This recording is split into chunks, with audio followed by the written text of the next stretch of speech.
A black shroud of space technique expanded over the silent planet, and two figures flew out with golden and purple strokes. Each received a little of the power of the Sage of the Six Paths. They absorbed a little chakra from each of the Biju. Now they could legitimately bear the title of Shinobi God. But it was not enough to defeat Kaguya Utsutsuki, the rabbit goddess. The woman who had once consumed the fruit of the divine tree outnumbered them by orders of magnitude. This was not supposed to happen. In the memories Hagoromo had shown them, Kaguya was weaker, and as the Sage of the Six Paths himself had also claimed, Naruto and Sasuke would be able to overcome the goddess instead. But things had turned out completely different. As Naruto and Sasuke fell, trying to protect their bodies with the rest of their chakra, Sasuke could see, and Naruto could only feel, how the chakra of the people who had fallen under the influence of the eternal Tsukuyomi had nearly dried up. There it was, the reason for his defeat. Even being in another dimension, Kaguya was absorbing the chakra of every living being on the planet at an incredible rate. All that was left were empty husks. The future White Zetsu. Suddenly, the fall of the co-pilots came to a gentle halt. Next to them, hundreds of feet above the ground, was a man in the air. No, it was anyone but a man. Kaguya's second son, Utsutsuki Hamura. It wasn't hard to recognize him, though he looked incredibly old compared to what Rikudo had shown them. Long gray hair, wrinkled face, eyelids that covered the pale blue light of a dojutsu as powerful as the Rinnegan but which had almost lost its power.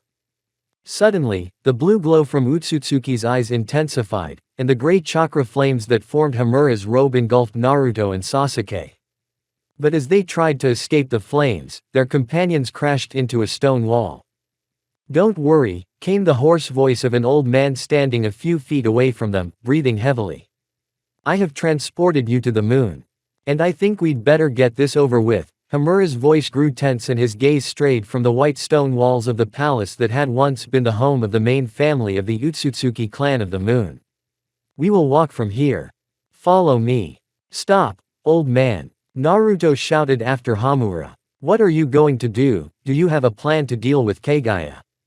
Naruto asked the last question as he followed the old man.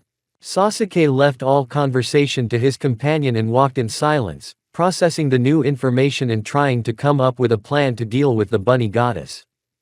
"It's getting late," Hamura sighed. The sentence made Sasuke flinch, and Naruto, probably for the first time in his life, had nothing to say. Hamura's words echoed in their heads. "My older brother was too arrogant to think anything could be done against our mother. She was too strong even for him and me. Now she has absorbed all the chakra, she has grown and has become more powerful with the people of this world. Unfortunately, she cannot be defeated no matter how hard we try." They had long since left the main hall of the palace and were walking down a dark hallway in the moonlight. Silence, echoed only by the sound of footsteps. The hope of victory that appeared with the unexpected ally was swept away by the cold words. "So what are you going to do?" Sasuke spoke for the first time in a long time. "You two are the last surviving humans in this world." And Hagoromo decided that if he couldn't save everyone, he should save at least T. But why didn't he intervene sooner? Naruto hit the wall with his fist, causing it to crack. "Why didn't you stop him when you had the chance?" "Because he was dead," the old man said coldly, not stopping his pace. "My brother had some plan. The plan failed and so he summoned my soul into the body of my descendant so that he could save at least you. Although I don't know how my descendants didn't prevent the destruction of the world, but that's another question I have no one else to ask." At Hamura's words Naruto only lowered his gaze. Sasuke didn't seem to change in his face, but that couldn't be said for his feelings. The subsequent journey passed in silence until they came to a huge spherical room with a giant ball glowing with golden light in the center. Tenseigan, a creation whose foundations had been laid by Hamura, and whose power had been maintained and augmented for generations by his descendants. A powerful artifact that had been created to protect the world when needed, but had never been used for its intended purpose. There was no one to use it, as the surviving Utsutsuki, Tonari, had neither the power nor the knowledge to use it properly. "This is Tenseigan. Your last chance to survive," He reached out to the artifact and began to form a technique that made his companions break out in a cold sweat. All the incredible amount of energy stored in the artifact flowed into the base of the spatial technique, which should overcome more than just space-time. I will transport you beyond this reality. Wherever I take you, Hamura sighed again, but this time his voice was warm. I hope you will find a new home there. Old man, what about you? Naruto asked quietly. Nothing will happen to me. Go. Hamura pointed to the space rift that seemed to glow with every possible color. The last survivors had no choice but to enter it. The embedded chakra had been exhausted and the technique had stopped working. The world itself closed the rift in an effort to restore order. Alongside an even more exhausted Hamura appeared Hagoromo, gliding over the 10 Gudodama spheres with a staff on his back. In his spiritual form, it was as if he had not changed in the last 800 years. Was it worth it? Hamura asked quietly, looking toward the closed crevice. Was it worth it to give people chakra? You can see perfectly well where this has led. Even with everything that's happened, I think so. I couldn't stop the disaster in time. I didn't see it coming.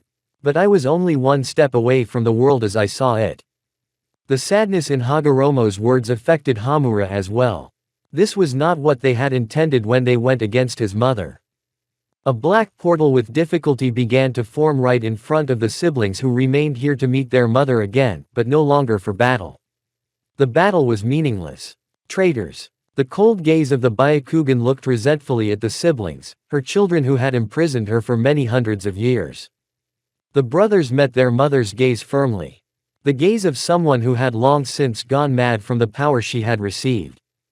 Farewell, mother, said Hagoromo, slowly dissolving into body and soul.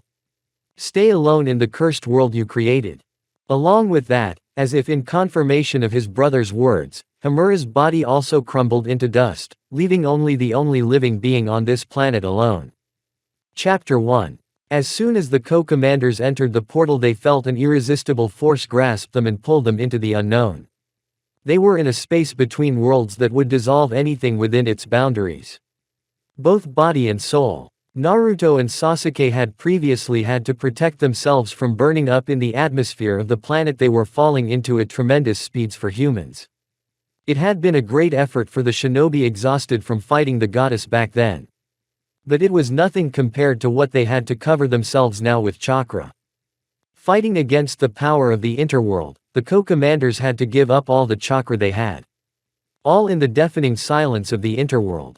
Kurama, also exhausted from fighting the chakra progenitor, was trying to generate and transfer as much power as possible to Naruto and Sasuke. The chakra channels burned with excruciating pain, but it was necessary to continue to hold the cover. Combining their powers and the covers barely allowed them not to die in this chaos of aggressive energy. The chakra sources were empty, unable to sustain such a dense chakra cover, but the boys, in an effort to survive, began to convert chakra directly from the spiritual and vital energy draining their bodies and souls. The flight lasted seconds and decades at the same time. Here there was no concept of time, and the concept of space existed until they themselves ceased to exist. But now it was all over. A moment and they were standing in the forest. They had not been thrown out of the portal, and they themselves had not come out of it. For a moment, Naruto and Sasuke realized they were in a seemingly familiar forest, with blue skies and green grass underfoot. Leaves rustled in the gusts of wind and the chirps of birds echoed through the area. With the thought that it was finally over, the minds of the co-pilots plunged into the saving darkness. Sasuke awoke to feel something cold and wet on his head. He jerked reflexively, and at the same time felt a sharp pain shoot through his body. Sasuke closed his eyes tightly and a second later he felt someone's hand on his head. Be still. Calm down. You and your friend are badly hurt, the hoarse, aged voice strangely reassured the young shinobi. You have a high fever. Sasuke opened his eyes with difficulty and looked at the tired face of the old man, who was now dipping a towel in water and placing it over Naruto's head, who lay beside him on the futon. Sasuke could barely make out his friend's condition in the gloom.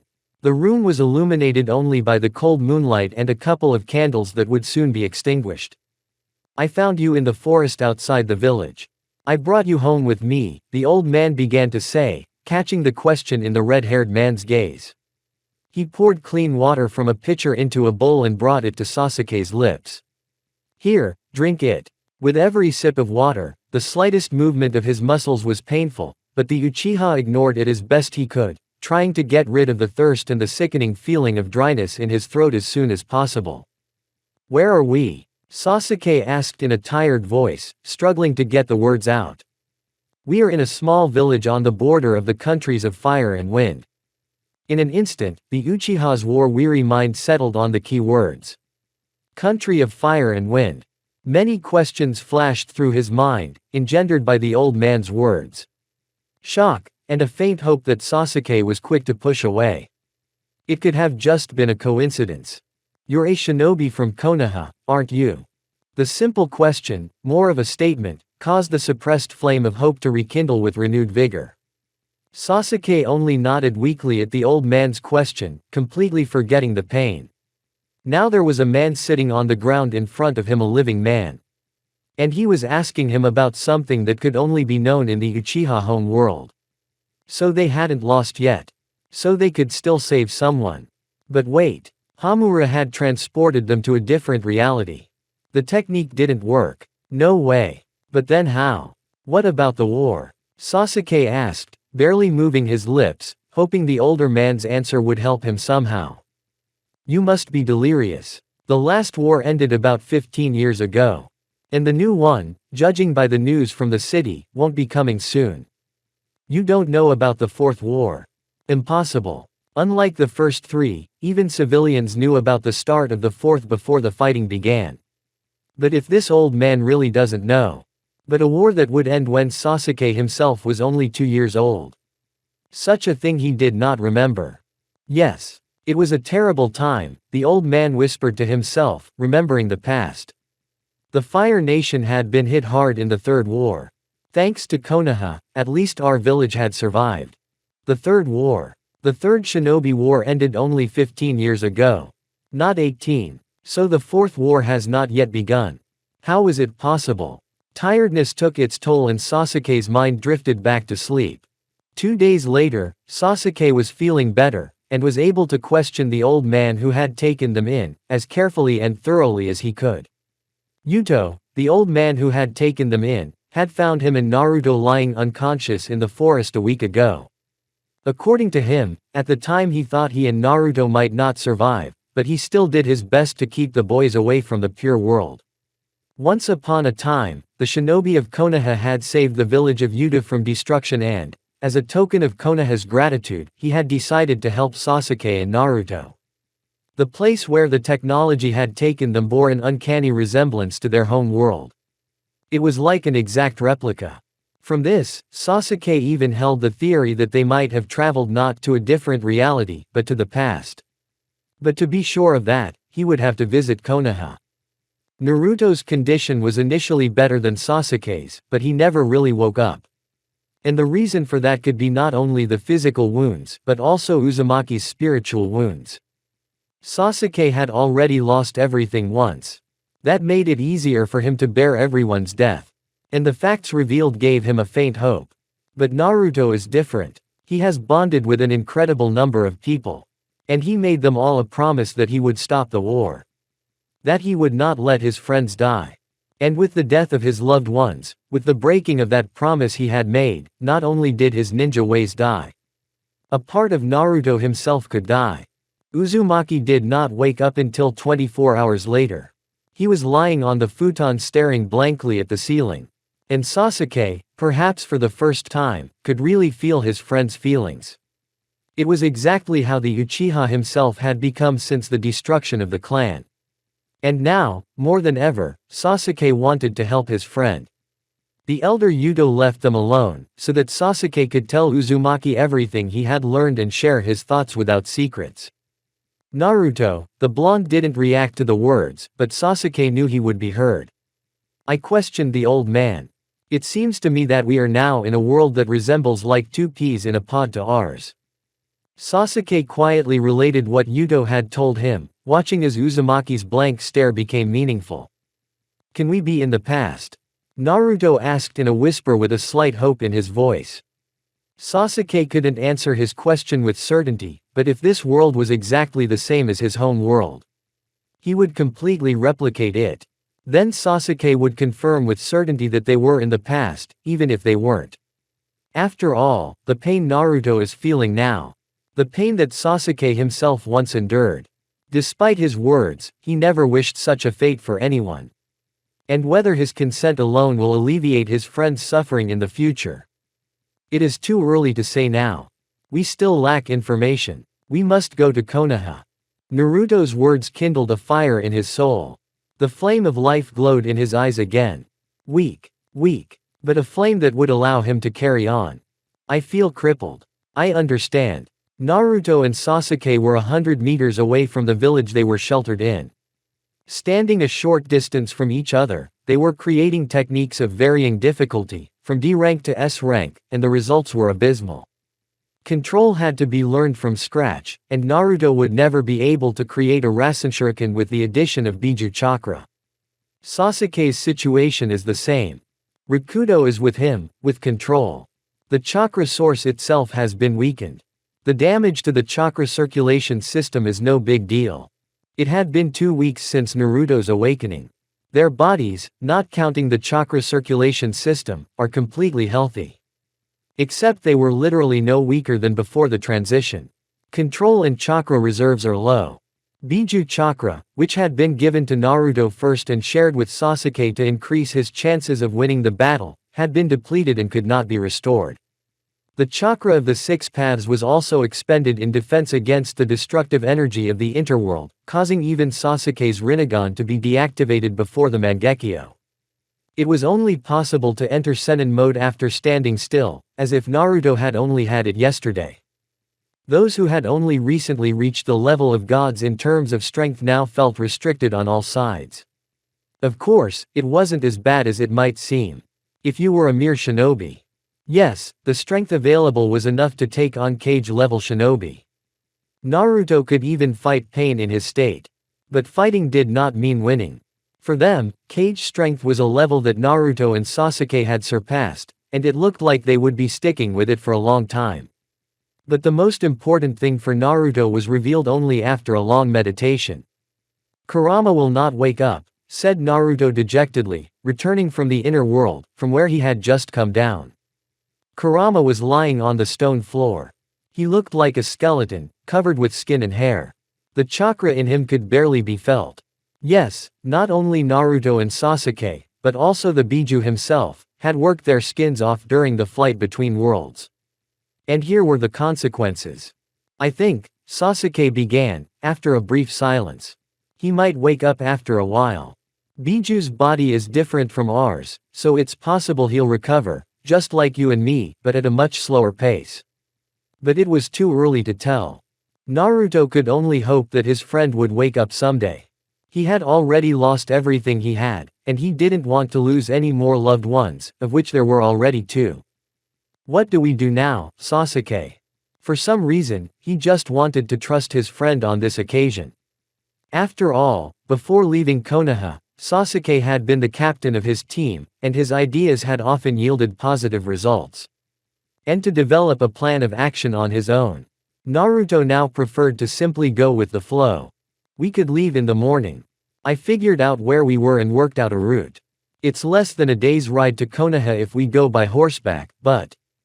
Conspiracy, yes, Naruto sighed. He had been to the parallel world created by Obito's illusion once before, and he knew the difference as well. Yes, as much as he wanted to believe they had time traveled, he would first consider the worst-case scenario, lest he be even more disappointed. And since he tentatively considers that the world only resembles his own, it's worth conspiring. So we'll take a detour and stop in Atafika, where we'll buy what we need. There we will also find spending money. In Atafika we can get some information about the world, but it's unlikely that we can find out anything about Konoha. Naruto just nodded at Sasuke's suggestion, intending to practice hermit mode to at least make up for the time he had spent going in and out of the designated mode. The clearing lapsed into silence for a long half-hour. Each of them had much to think about before they began packing for the road. The silence was broken by Naruto's voice. Sasuke distracted his friend from his meditation. Uzumaki only now, remembering the illusion Obito had shown him with Sakura, realized. Or should I say, drew parallels between that illusion and this situation they were in.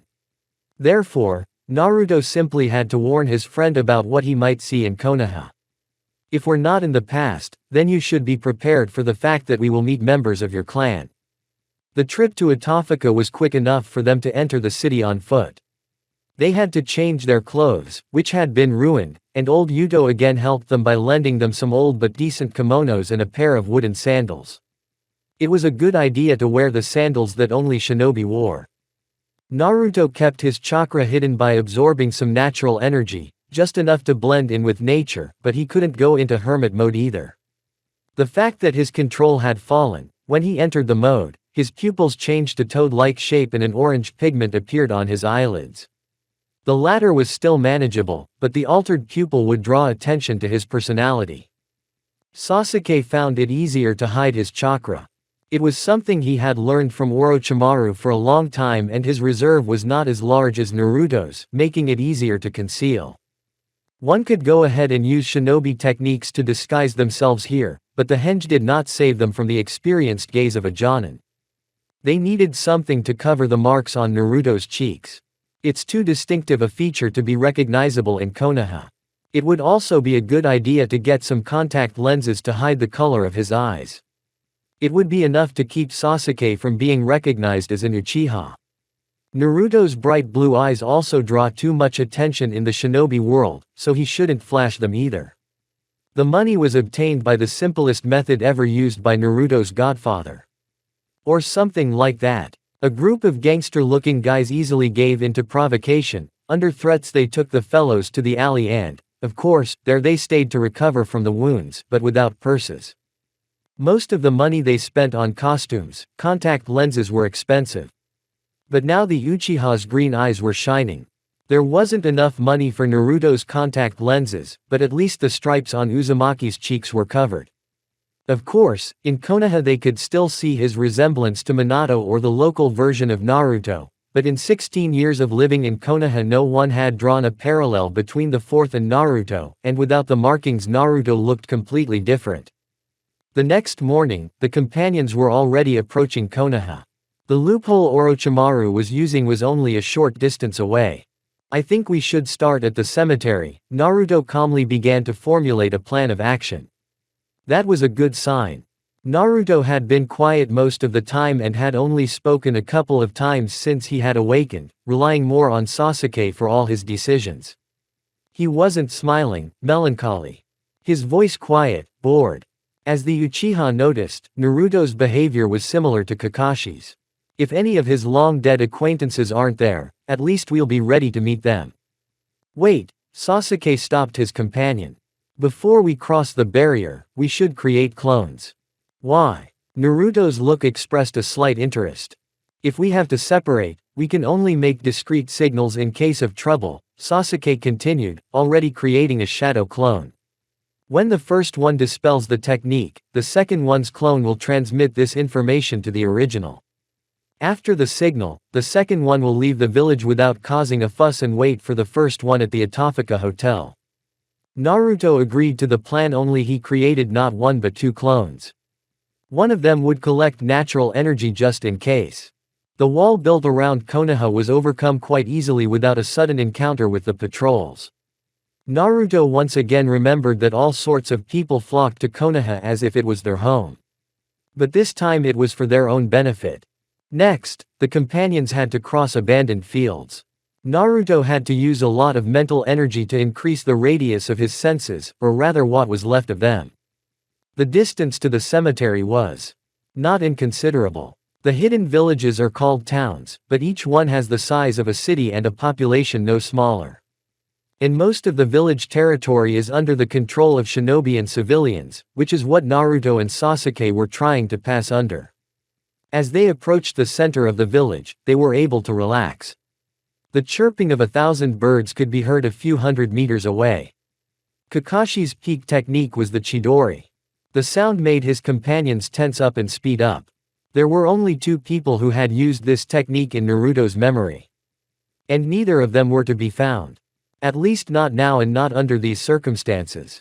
There were no more shinobi in training on the road. The boys stood in front of the Konoha cemetery.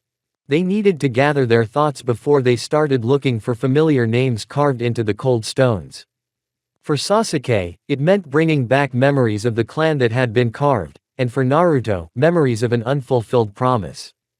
Taking a deep breath, the co-commanders took a determined step forward. Walking across the smooth stone slabs was incredibly hard. Though Naruto did not know those whose names he read, with each new name he was reminded of all those he failed to help, all those he promised to save but did not. I won't let my friends die. The words echoed in his mind. Those were the words Naruto had shouted so defiantly in Obito's face. Not even an hour later, Neji died defending him from Jubi's attack. Not 24 hours later, the others also died, but in the arms of dreams. Sakura, who had not been affected by the eternal Tsukuyomi, died. She spent the rest of her life force saving the life of Sasuke, who had been injured by Kaguya during the fight. Kakashi had given his life protecting Naruto and Sasuke from the deadly bones of the bunny goddess. With these thoughts he walked behind Sasuke, reading the names over and over again, but not noticing any difference from the ones he had seen in his home world. Until they reached the Uchiha cemetery. He stopped and looked at the Uchichi tombstones with a Sharingan lens that was visible even through his glasses. He quickly reviewed the inscriptions in search of the names dear to him and could not find them. Every second, every step, a smile appeared on his face, but the hope in his eyes faded. The clan still exists. Her parents are still alive. Her brother had not gone through hell. Only this was not his world. It wasn't his clan. The last tombstone in the Uchiha cemetery. The family name, Uchiha Shisui. Naruto could see the state of his friend. He saw the expression on his face. And he realized that they wouldn't be able to save anyone after all. The flame of life had gone out. When Sasuke turned to Naruto he saw the look. The look Kakashi had over the graves of his companions. Empty and broken. Maybe. All was not lost yet. Maybe the old man got the date wrong. Sasuke began cautiously, trying not to look into his friend's eyes. Maybe we got here before the Uchiha massacre, but sometime close to it. It was sometime after Shisui's death. Sasuke, in a miserable attempt to convince not only Naruto, but himself, had even forgotten that they knew today's date perfectly well. And they both knew when the Uchiha had fallen. Naruto followed Sasuke who was quickly backing away. He had already gotten the idea. The facts that had been revealed were enough. Nothing else made sense to him. Uzumaki stopped next to Sasuke, who was standing with a nervous smile looking at the last monument. The place where the Hokage and their families were buried. There are no names for either Uzumaki Kushina or Namikaze Minato. Sasuke's calm voice brought Naruto back to reality for a second. He looked at the kanji again. The third Hokage Sarutobi Hiruzen was dead. Chapter 2. The co-commanders were divided. Sasuke didn't know if it was the right decision or not. Although he wanted to support his friend, he didn't know how to go about it. He also didn't know if Naruto would want to. When his own clan was destroyed, when his parents were killed before his eyes, Sasuke just wanted to be alone. He needed him then. And Sasuke felt that he would help his friend as well. He would support Uzumaki, he would not leave him alone, but first he had to think things through for himself. Sasuke headed towards the Uchiha quarter. He wanted to see for himself what state the clan was in. He wanted to see if the same thing would happen here as in his home world. This wasn't his clan. It wasn't his family. But if he could help. If he could prevent genocide. He walked past the clan gates, scrutinizing the faces of the Uchiha. And he saw the same things he had seen then. The same reactions, the same looks from the inhabitants. Fear, hatred and contempt. The reign of the fourth had only delayed the inevitable. Yes, the clan still exists, though it has been 6 years since it should have been annihilated. But it won't be for long. No one would let him into the quarter, and he didn't even want to go there. Sasuke didn't exactly know if he wanted to see his family again. Yes, the world was different, but they were simply indistinguishable. Everyone he met from the clan was so much like himself from his reality, but. Yes, that proverbial, but. Looking at familiar faces, it was as if he was looking at the living dead. Walking past the clan quarter, Sasuke headed towards the Uchiha military police building. Unwillingly, he was going there for one thing: he was desperate to see the faces of his parents. An impulse that defied logic. Unable to contain himself, he stared at every figure he saw. He expected to see his parents and his brother, and dreaded it at the same time. The realization of the wrongness of his action came to him too late. "Mom," Sasuke whispered with only his lips. He stood in the middle of the street and looked at the face of a woman who looked exactly like his mother. A slight smile. A calm look. She was walking down the street and talking passionately to someone, but Sasuke paid no attention to his interlocutor. And then he noticed the attention directed at him. The women's conversation stopped. They stopped a few meters away from Sasuke. "Young man, why are you looking at me like that?" Makoto Uchiha asked worriedly. "And why are you crying?" "Huh?" Sasuke touched his cheek. Tears were running down his cheeks. "I'm sorry," he bowed slightly to the woman, wiping away the tear trails with the sleeve of his kimono. "It's just that you look so much like my mother. Only your eyes are different." Yes, the eyes. They looked with concern and a fraction of worry, but not at all like his own mother looked at him. "I should probably go." Realizing his mistake, he hurried away. He only caught a glimpse of the woman standing next to Makoto.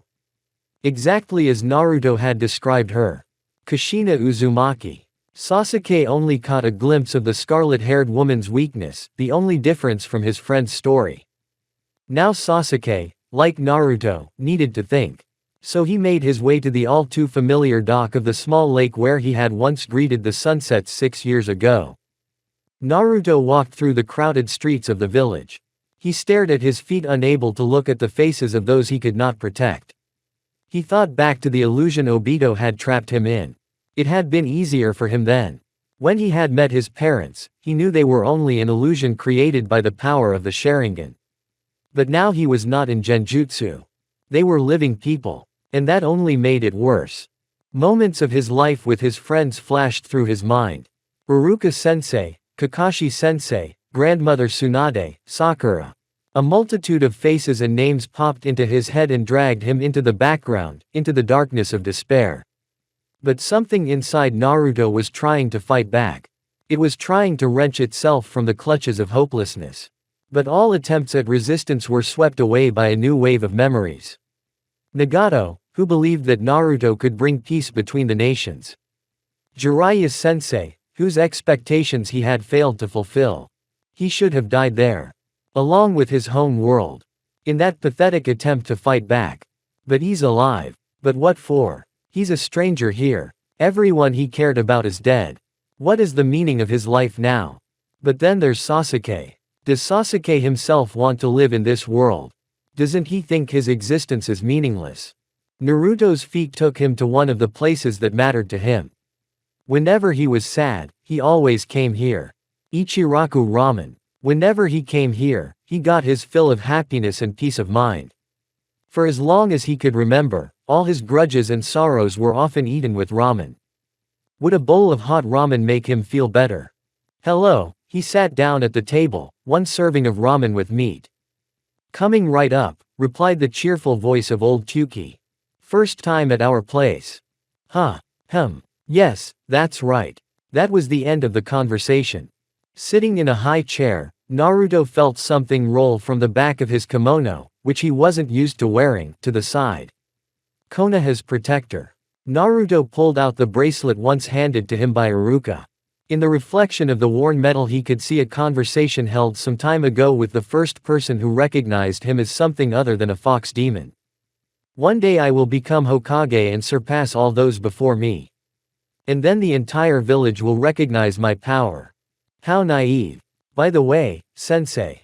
I have a favor to ask you. What is it? Do you want me to fill it for you? Number. Can I try on your headband? Ah, that's. No, that's only after graduation. It's a sign that you've already become a shinobi. Brother, why are you crying? A sonorous voice brought him out of his memories. Huh. Naruto turned around and saw the girl. Blonde hair, blue eyes, and 3 stripes on each cheek. The girl looked into his eyes with a kind of naivety, waiting for an answer to his question. My friends are dead, Naruto began to say in a whisper. Now he just wanted to say something to someone. It's just that. The girl didn't know what to answer to that. I'm sorry. I just became a shinobi, Naruto's voice called after a few minutes of silence. You're a shinobi too. She was now looking at the footprint in the boy's hands. Why are you holding it like that? We shinobi should proudly wear the sash of our village. The girl kept trying to wake him up. She had never had to console someone for the death of their loved ones before, but the girl wanted to help the stranger with all her might. So she decided to try to distract him with a conversation. I don't need to be a shinobi anymore. What's that? Such a response from the boy brought her out of her thoughts. Naruto spoke before the girl could muster something to say to that. I became a shinobi to gain recognition from people. Once recognized, I continued to be a shinobi to protect those close to me. Why do you want to give up now? Asked the girl with the same naivety in her voice. Because there is no one else to protect. The girl was silent. She just couldn't understand what it meant to lose everything you cared about. Naruto spoke and tried to see in the face of his reflection of this world the answer. Why do I want to be a shinobi now? Why do I even want to be one? The girl, who had been staring him straight in the eyes, looked away for the first time during the conversation. I don't know, was all she could answer. Now she thought about the boy's words and tried to put herself in his place. What would she have done? I would have remained a shinobi. Why? If I felt the pain of losing my loved ones, I would try not to let anyone in Konoha feel that pain. I would continue to protect Konoha. After all, this is my home. The girl looked Naruto in the eyes again. She continued to talk and Naruto was no longer listening. He just looked at this version of himself and he realized that he didn't want her to go through what he was going through. He had already heard about the Kyuubi's attack on Konoha. Events had changed a bit, but things could come to the same end again, Naruto knew that. And he was against the girl sitting across from him, who had just received a protector and with naive and kind eyes was trying to help him. He was against her suffering. It was in his power to change his destiny. Something inside him, which was desperately fighting for life, was clinging with all its might to the new purpose of existence, barely formed. Okay, he interrupted the girl. What's your name? What's your name? Naruko. My name is Namikaze Naruko, she smiled. And I am Naruto. He extended a clenched fist in her direction. Nice to meet you. Yes, me too, smiled Naruko cheerfully. I'll take your advice, Naruto said firmly. But you too must become strong, and not let your loved ones die. I will. I promise, Naruko nodded with a serious face. And as a guarantee, Naruto twirled his tread between his hands thoughtfully. He looked at Naruko and held it out to her. Here you go. Hey, that's your bandage. I can't take it. The girl shouted indignantly. No. Take it. I'll only give it back to you when you're strong enough. Okay. Naruko just nodded at that and accepted the bandage. Very well. Now I have to go. The boy just glanced at the cold ramen that had been in front of him during the whole conversation and put the money on the counter. Hey. Wait. The girl chased after the guy, but he was nowhere to be found. He left. Hey, who did I cook for? Chuki shook her head. Naruko, I think this is also a payment for you. The old man counted the money he had left behind. Is it really? Yes. And until you have eaten it all, I won't let you go. Chuki put a big bowl of ramen on the table. You did well, Naruko. Did you? I guess so. She looked at the footprint she had been given. It reminds me of someone. He looks a lot like Minato. Dad. Sasuke sat on the dock and watched the sunset. The image of the calm water and the faint breeze brought back memories of his childhood. This was where he often came to think, and this was what he was doing now. It wasn't his world or his clan, but he never forgot that he couldn't leave it at that. Even with all the differences in history, it would come to the same thing as last time. The destruction of the clan. The Shinobi War. The rebirth of the Jubi. Kaguya. But how can it be avoided? No. Should it be avoided? Preserve the Uchiha clan. Stop the rebirth of Kaguya. That's what Sasuke really wanted to prevent. But it was to confront Madara that all the countries united and were willing to forget past grudges. Yes, it was only the first step towards true peace. But without the Fourth Shinobi War, the countries will continue their senseless killing. Great countries need a common enemy, and Sasuke already knew who that enemy would be. But first it would be worthwhile to guarantee the start of the war. He was distracted from his thoughts by someone's presence. Naruto stood in the road and looked at Sasuke, just as he had done as a child. Meeting his friend's gaze, the Uchiha could now breathe easy. Naruto's eyes were no longer empty. There was fire burning in them again. But no longer of hope. Determination. Sasuke, Naruto walked over to the dock and looked his friend in the eyes. Now he too saw the determination in the Uchiha's gaze. Naruto, Sasuke nodded to him easily. What are you going to do? We couldn't save our world. Let's save at least this one. Well, Sasuke smiled weakly at his friend's words. In that our thoughts are similar. We'll discuss it all on the way to Atafika. Yes. And you don't know what's going on with Ashura's reincarnations. Uzumaki hesitantly brought up a new topic. At this, Sasuke only raised a questioning eyebrow. Ashura's latest reincarnation is a girl. Huh. Sasuke, who had already started walking from the dock, stopped, looked at Naruto carefully, and thought of something. Huh. Hee. The Uchiha couldn't hold back a chuckle, followed by a nervous giggle. Hey, what are you thinking about, Sasuke? Minato returned home after a hard day's work. However, since becoming Hokage, no day had been easy for him. Attitudes towards the Uchiha in the village were also giving him a headache. But at least it wasn't just him suffering from it, but Fugaku as well. His son had already left for training, and his daughter was about to return from another D-rank mission, which he had declared pointless and boring not only in the Hokage's office but also at home whenever he had the chance. Unfortunately, there was nothing he could do about it. It had only been 10 days since he had become a genin, and giving his team something harder to do would be like sending them to their deaths. Kakashi still has to distract himself with solo missions and rarely gives any training to the 7th team. I'm home, he shouted habitually, kicking off his shoes. Minato. Kushina greeted him cheerfully, looking down the hallway. Dinner is almost ready. And, her face became a little serious, do you know where Naruko is? Did she miss dinner? Yes, Kushina exhaled. But she also missed the Fuin training. But the question didn't stay open for long. As soon as Minato sat down at the table, the door was heard opening. I'm home already. The sentence was customedly quiet. The quiet footsteps, instead of the usual running towards the kitchen, gave his parents a bad feeling. Is something wrong? Kushina asked worriedly. Has someone hurt you? Just say the word and I'll take care of them quickly. Even with her health problems, she was ready to hit anyone who wanted to hurt her children. No, Mom, Naruko shook her head nervously and looked away, it's just. Did something happen? Minato asked his daughter sitting at the table. Naruko was completely immersed in her own thoughts. Huh, I met a boy today and. What's wrong with him? What about him, is he cute? Kushina began to plead loudly. Probably no other mother is so eager. Do you like him? Mom, Naruko said softly. And looking at her daughter, Kushina realized that something serious was going on here. I'm sorry.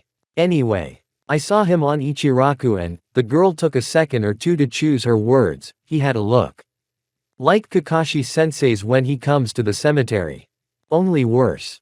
Oh. Has someone died? Kushina asked cautiously. Yes, everyone close to him. Naruko looked down at her plate of curry. The memory of the conversation with Naruto, and then the conversation with Chuki. All that made her completely lose her appetite. People with that look usually commit suicide. Chuki's words made the girl think. What would have happened if they hadn't met? Would she have had someone to help her? Or would there have been no one to help? I tried to help him somehow. I tried to distract him from his bad thoughts. Then he said there was no reason for him to be a shinobi anymore. Can you tell me his name? Minato spoke for the first time in the conversation. Naruto. Sounds like my name. No matter how much Minato strained his memory, he couldn't remember anyone by that name. It was originally the name of the protagonist of Jiraiya Sensei's book. They wanted to name Naruto after him, but a girl was born and the name was changed a bit. Oh, what else were they talking about? Kushina reminded herself. Well, she wanted to become a shinobi to protect her friends, but now she's lost the meaning of life. Minato and Kushina listened to their daughter's words with a sad expression on their faces. Both of them had lost loved ones once in the war and in the missions. There they had also seen how people could lose the meaning of their existence together with their comrades. Meanwhile, Naruto kept talking. When she asked me why I wanted to remain a shinobi, I started to tell her how I would have done things. Remembering that conversation was difficult. I was trying to understand Naruto, and trying to imagine what she would do if there was no one left in her family. Naruto's story was coming to an end. Then I decided that I would become stronger to protect my friends. And she made me promise that I would become stronger. What her daughter was telling them made her proud. Not everyone would help a stranger with a word. And from the looks of it, she was able to help this Naruto. It was then that Kushina and Minato's attention was drawn to the fact that the daughter pulled out a protector from the pocket of her jumpsuit. She gave me her protector, and told me to give it back to her when I was strong enough. This made Minato think. The guy decided to become Nukenin. But then most of the meaning of his words and actions would be lost. His daughter's voice brought Minato out of his thoughts. Dad, can I wear his tread? Right now, I think that would be the right thing to do. The daughter's request seemed harmless, although it might pose some documentation problems. But first things first. Okay, let me see the number on the protector. She forced herself to learn more about the Nukenin in power. Thank you. The conversation died down at that point. Everyone was minding their own business and even Naruto finally started eating. But at least he's cute. Kushina asked nonchalantly after a few minutes of silence. Naruto almost choked on her rice in surprise. Mom. Well, I'm really curious. Well, he's a little older than his brother. And he looks a lot like Dad. What do you mean? What do you mean? Such a statement surprised both parents. But Kushina had her own reasons for it. It's true. You and he are a lot alike. Kushina. Minato turned to the woman thoughtfully. Something about that buzzing sound seemed strange to him. I was walking with Makoto today and we ran into a young man. If I remember correctly, he resembles Sasuke in facial features, and he said that Makoto looks a lot like his mother, only the eyes are different. On one hand it was a coincidence, but on the other, it could be called paranoia, but to Minato this whole situation seemed very suspicious. Chapter 3. A kilometer away from Atofika. Sasuke, do you really want that nightmare to happen again? Do you want all those people to die? They were in the forest, a short distance from the village. The discussion between the friends had lasted an hour. Their goal to save this world was common, but the ways to achieve it differed too much. This war is necessary. It is the only way to achieve peace between the countries. It is the only way for them to forget their past grievances. A few lives is a small price to pay for it. The quiet conversation had long since turned to shouting. Yes, they could be heard, but now it was more important for both of them to express their point of view and convince their opponent of their truth. A few lives. Naruto gasped in astonishment and indignation. Sasuke, with my sensors I traveled hundreds of kilometers. And I could feel hundreds of shinobi dying, not just a few dozen. Hell, in one moment I felt over 7,000 shinobi die in just 10 minutes. 10 minutes. Naruto, Sasuke was about to object, but was interrupted. In less than 2 days, almost half of the Alliance's army was annihilated. Over 40,000. And you think that's a small sacrifice? Any veteran would be horrified at this information.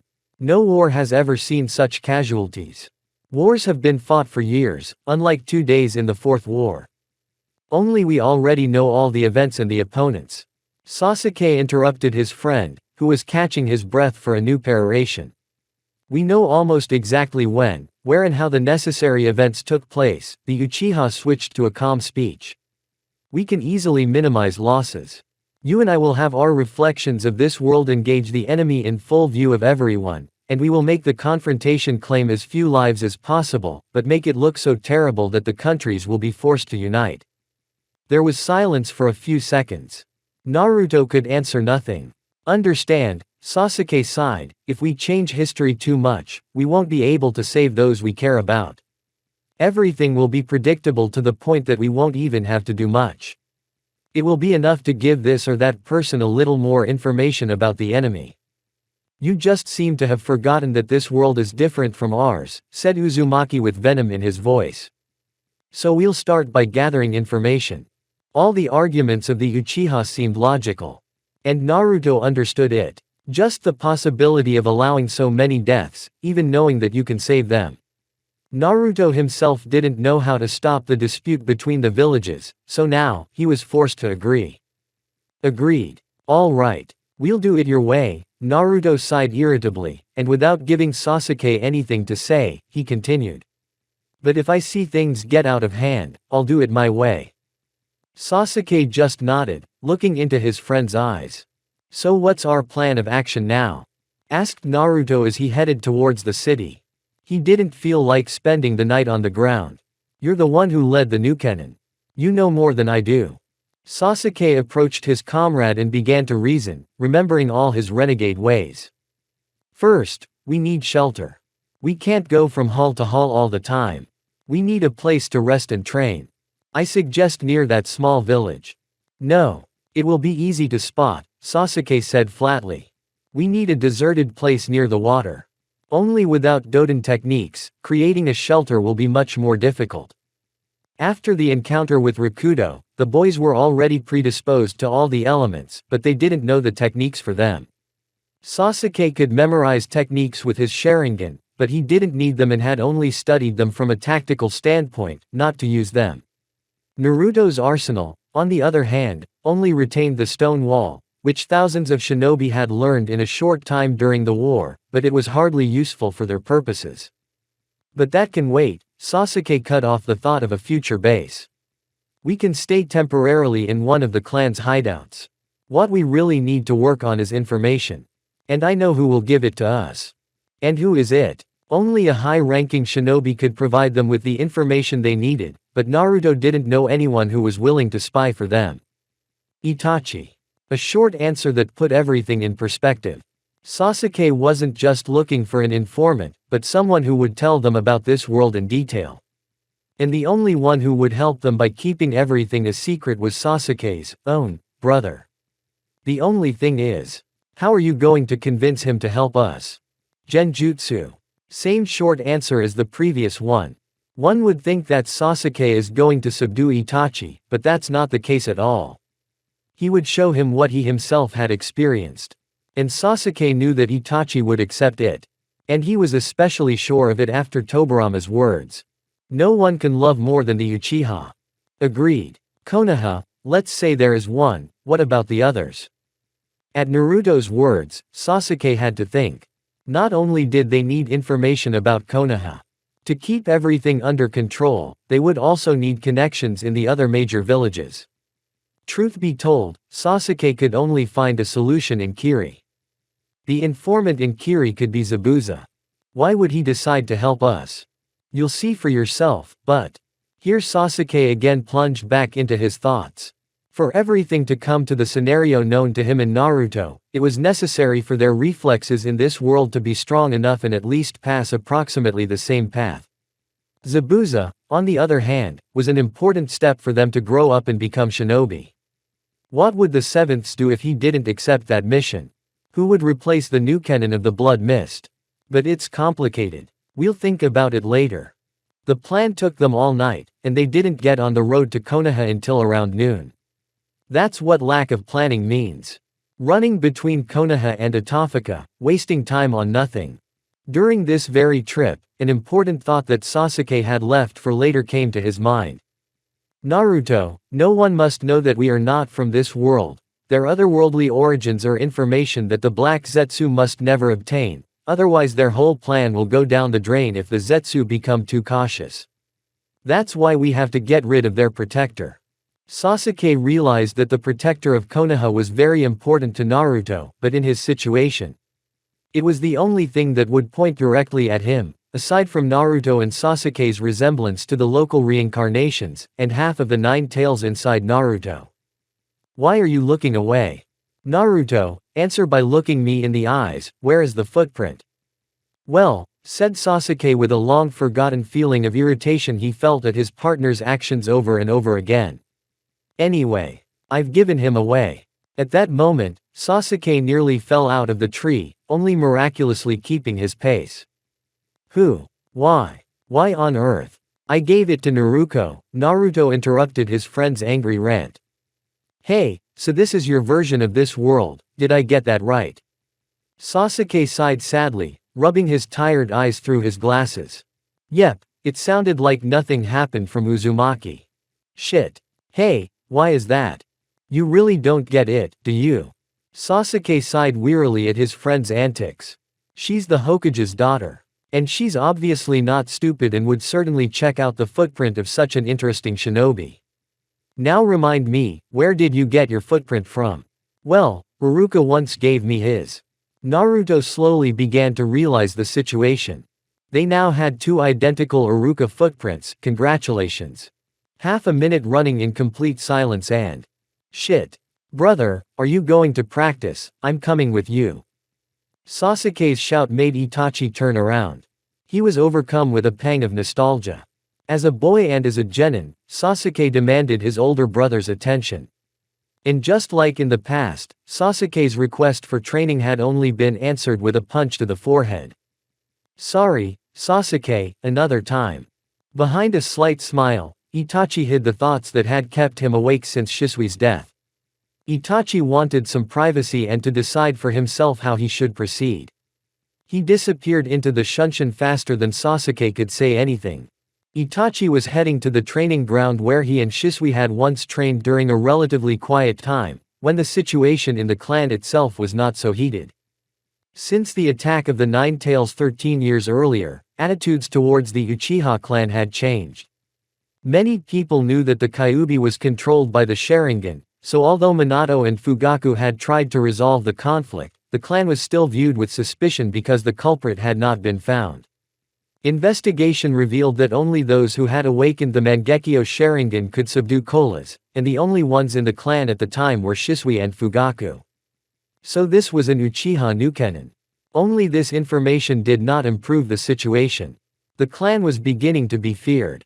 During the investigation, the clan members were stripped of their freedom to choose where to live in the village. An Uchiha neighborhood was created, which was soon after moved to the outskirts of Konoha. Yes, at first it was justified, and the clan chief himself, albeit reluctantly, agreed to it. But 13 years had passed since the incident, and the village higher-ups had not returned the privileges to the clan. The clan was less likely to receive missions. And those that were given were carried out by a narrow circle of people. Only those who could not be the initiators of the blade attack could freely leave the village, and although things improved over the years, it took a heavy toll on the clan's finances.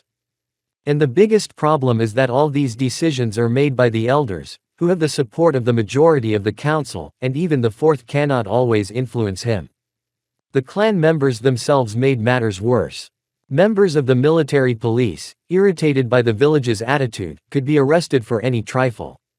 The reputation of the Uchiha and the military police was falling in the eyes of the people. The clan could soon split into 2 factions, those who supported Fugaku and did not want to confront the village, and the radicals led by Hironori. Hironori's faction is growing stronger and stronger and, if it continues to do so, it will take over the headship of the village, even if not by force. But then war between the clan and the village would be inevitable. But that was not what mattered to Itachi right now. Shisui's recent death seemed to have drawn a dividing line between Itachi and the other Uchiha. There was hardly anyone outside of the family who didn't think Itachi was the murderer of a fellow clanmate. Though his father suspects him as well. All because Itachi simply cannot tell the truth about Shisui's death. He doesn't know how. Uchiha Shisui was killed by Danzo Shimura after revealing his Mangekyo Sharingan to the Hokage and Fugaku, and Shimura made it clear that he knew the power of those eyes. Except that conversation took place in a small circle, and this information was not shared with Danzo. Is there a root spy in the Hokage's entourage? Possibly. But Shimura left no evidence of his attack. And as much as Itachi respected Shisui, his suicide was a mistake. He simply unloaded all his troubles on his friend and went to the pure world. Right now, Itachi can't do anything about it. Things are very unstable and one careless action could lead to a civil war. Especially the truth about Shisui's death. Itachi wanted to gather his thoughts. To think things through. Thanks to Fugaku and Minato's friendship, the conflict was developing slowly enough to have a couple more years. This would allow Itachi to come up with the best solution. With some sixth sense, Itachi sensed something was wrong. He paid attention to his senses. Someone had been watching him since he arrived at the training ground. Realizing that his presence had been noticed, a possible opponent stepped out from behind the trees. The guy was no older than Itachi himself.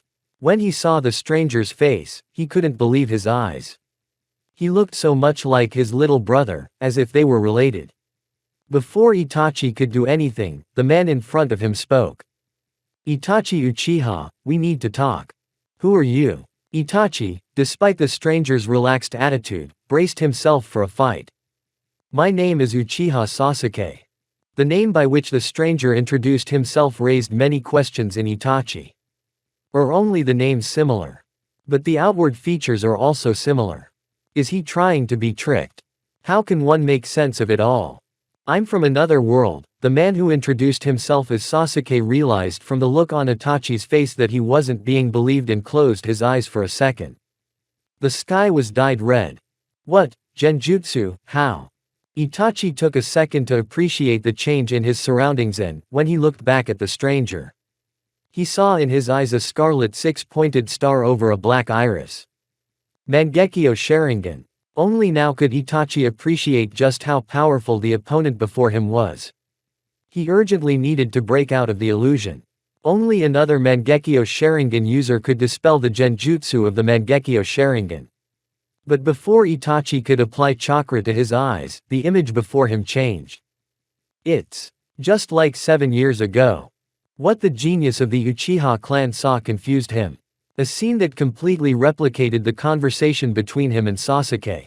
Indistinguishable from what Itachi himself remembered. Showing it was easier than trying to convince him with words. The stranger's voice was accompanied by new images. Each one replayed the moments Itachi had spent with Sasuke. Accurate to the point of horror. Wait a moment. Itachi noticed an inaccuracy. Instead of the fourth Hokage, everyone spoke only of the third Hokage. But he died. He sacrificed himself during the fox's attack. Meanwhile, one illusion replaced another. More and more differences. Almost an open feud between the clan and the village. The harsh conversation between the clan shinobi and Itachi at the door of his house, even though Itachi remembered it wasn't like that. And why are they talking about Shisui's death so soon? He's supposed to be alive. And then the illusion became a nightmare instead of an inaccurate nostalgic memory. Why, brother? To evaluate my potential. That's it, that's what you killed them all for. You're not worth it, for me to get my hands dirty with you. The corpses of my parents.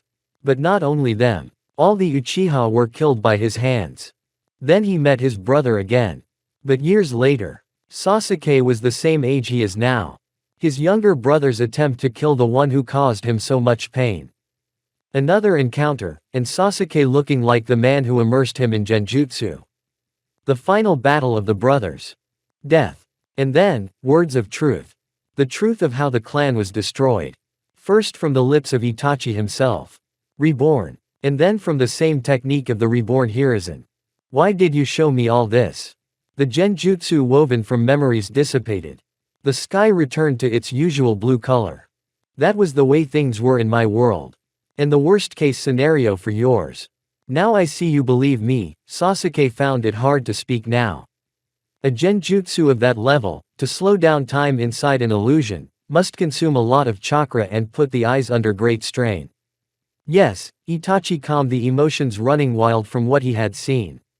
What he had been shown was horrible, but now he could believe that Sasuke Uchiha, from another world, stood before him. It seemed that in some of the books Itachi had read they called such things parallel worlds. Follow me, then. Sasuke turned around and walked into the forest. Itachi followed him. A moment later they came to a clearing, around which, Itachi observed, there was a signal barrier in a considerable radius. Simple enough to master, but effective. There, under a tree, sat a guy about the same age as the foreigner Sasuke. His facial features were similar to the fourth. Itachi remembered the name mentioned in the genjutsu. Inu or Uzumaki Naruto. The guy sitting in the lotus stance opened his eyes. For 4 hours Itachi had listened to the story of the last survivors of his world. The fate of his reality was horrible, but the worst thing was that something similar could happen in Itachi's home world. What I must do to prevent it, Itachi replied with determination, but that same determination was shattered by his brother's words. We must not avoid it.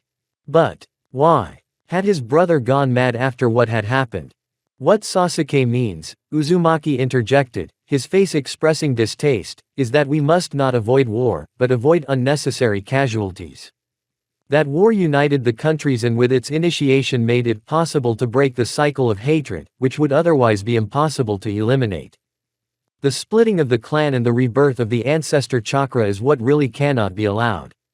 The words of the intramundane calmed Itachi's excitement, but not for long. What if their plan failed? What if they were wrong? Itachi, we don't want this world to die. That's why we need your help. So that everything goes as planned, and we can not only save the people, but also rid this world of war. I need to think about it. He couldn't accept it right away. Okay. We'll be waiting for you here in 2 days. With those words Naruto and Sasuke disappeared into the trees. I'm home. Brother, you're finally back, Sasuke greeted him, smiling happily and looking like he was asking Itachi for time to train with him and that this time he wouldn't deny him. Itachi, Makoto smiled softly at him as she entered the kitchen. Fugaku, for his part, sat at the table and just nodded to his eldest son.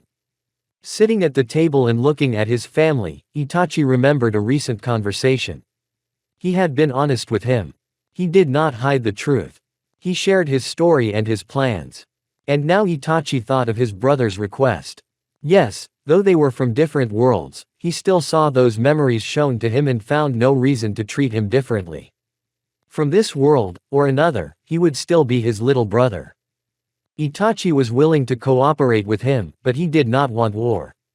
He understood his brother's goals, but at the same time he realized that someone in his family could die in this war. His little brother, who now spoke indignantly of his sensei's irresponsibility and was glad whenever Itachi himself had time for it. His mother, who always greeted him with a kind smile on her face. His father, who always saw Itachi as the pillar of the clan. He has to think about it and decide for himself if the peace that the war will bring is worth risking his family's life. Why did you show him this? A few reminders would have sufficed. There was no need to show him in detail such a nightmarish event. At his friend's reasonable indignation, Sasuke only sighed. He realized the pain those visions had caused Itachi, but he still thought it was the right thing to do. It was the right thing to do. To that, Naruto only had to sigh. Some of his friend's actions he could never understand. And he didn't know if it was good or bad. Naruto began to notice a slight madness in all the Uchiha he knew. That Itachi, bent on saving his little brother and torturing him with genjutsu for a great love. That Sasuke was now. Okay. But are you sure you should have told him right away? Wouldn't there be a problem? No, Sasuke answered to the last question. He's my brother, after all. Chapter 4. Kamada Masaji could not sleep. A sense of danger haunted his mind ever since they had stopped on their way to their destination. He had never had such a feeling in his 10 years as a Nukenin. And before that, he had walked through the Fire Nation as if it were his home. Now Kamada and 3 other renegades of the stone were carrying out the order to eliminate a wealthy merchant. The land the merchant had received from the Dama's court had been taken by his client, but he had been unable to buy it back. Konoha could not go with such an assignment, so they hired shinobi from the ranks of the renegades, and for a lot of money. And now Kamada regretted having accepted this task. He had already awakened the sensor and set it to scout the area. The other two, boys in their early 20s barely reaching the rank of chunin, were visibly nervous as they watched their commander testing the waters. Shizuo, a man in his 40s who was their sensor, was also beginning to look around nervously. Both Shizuo and Masaji had both walked the Jonin ranks for years, and had been A-ranked Nukenin after their defection, so their instincts could be trusted. And looking towards them, the two former Junin did not drop their kunai, preparing to attack. Dawn was approaching and they still couldn't find the threat, not even moving the camp deeper into the forest helped. Their target was about to approach, but the stone Nukenin no longer cared. They were going to retreat. No matter how much money this mission promised them, no matter how simple and lucrative it seemed, they would not complete it even despite the loss of reputation. Masaji knew how to judge his own strength and trust his instinct, which had allowed him to avoid Konoha's yellow lightning twice. And his instinct screamed danger to him. The rustling of leaves caused the group to turn around, and at that moment the two former Jonin's sense of danger howled. Both had barely enough speed to dodge the kunai flying at them from behind. The two Chunin were not prepared for such a thing. A kunai flew from the back of each of the young men's necks. They didn't even have time to realize where the attack had come from. Shizuo repelled the iron with his katana.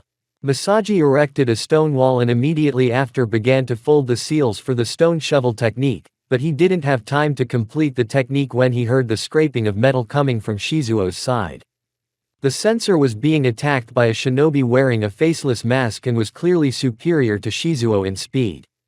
At that very instant Masaji redirected the technique he was creating directly towards the masked shinobi while trying to avoid hitting his partner. Then, for a moment, he crossed his gaze with that of his enemy. Two red eyes with three tomo. Uchiha. As if in mockery, he dodged the stone pikes that came out of the ground with extraordinary ease.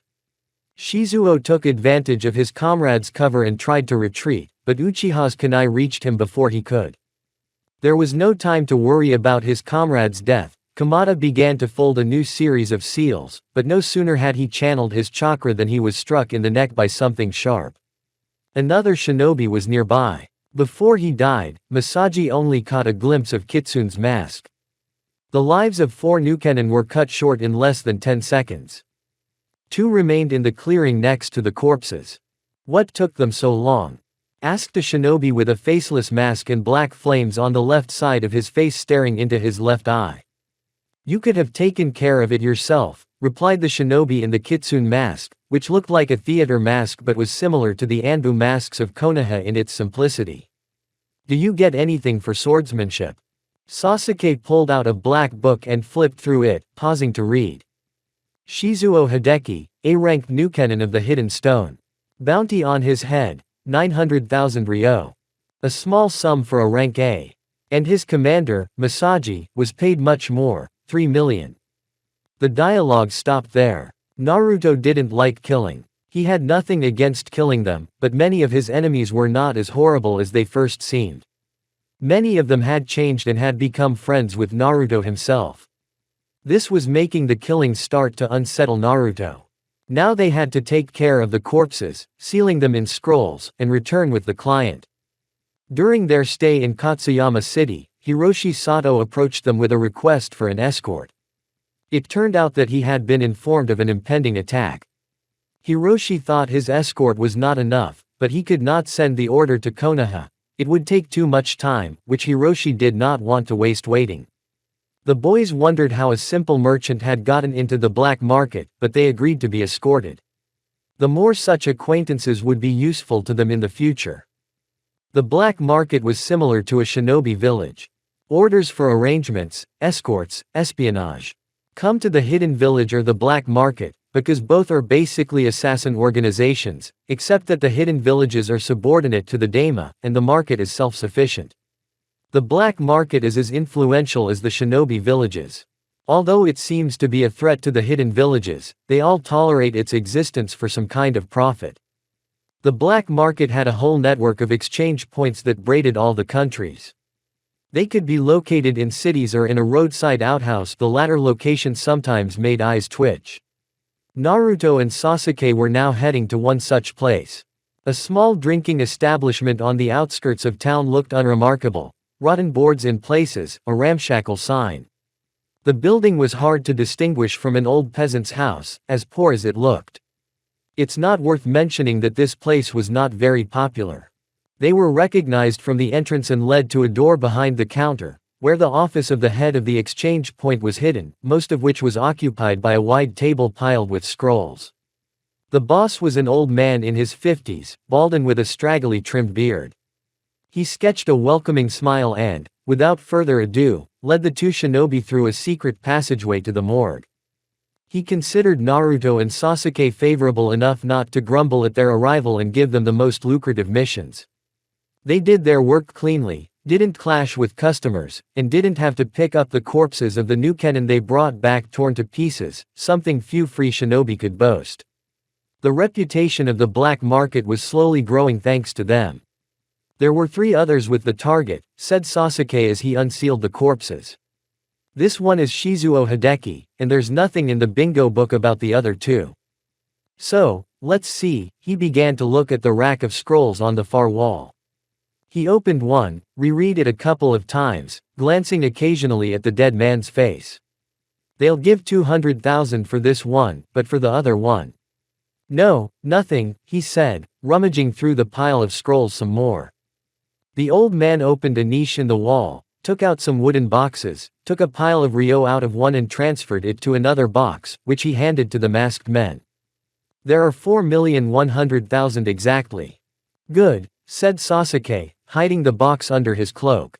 And our question? Yes, let's go in. To the delight of the co-pilots, they finally left the morgue and arrived back in the boss's clean office. Here, the old man pulled a scroll from his desk, or the Doden techniques you need. And here you have information about a person of your interest. He took out another scroll. Naruto accepted the techniques and Sasuke opened the scroll with the information and began to study it. While Sasuke was busy, Naruto struck up a conversation. Kento-san, what do you think of him? The older man thought, gathering his thoughts and lighting a pipe. His opinion of Kat was negative, so he honestly passed on all the information he had found about the brash little man. Too cocky. He's a little out of his mind, so to speak. And he's not counting on us or the shinobi. I wouldn't have been unhappy to hear the news of his death. It was kind of an endorsement of what the guys were going to do. Sasuke closed the scroll and looked the head of the exchange point in the eye. Okay, can you let us know when Kat requests the mission? Of course, you'll be the first to know. The Uchiha shrine, compared to how Sasuke remembered it, looked abandoned and more like a ruin.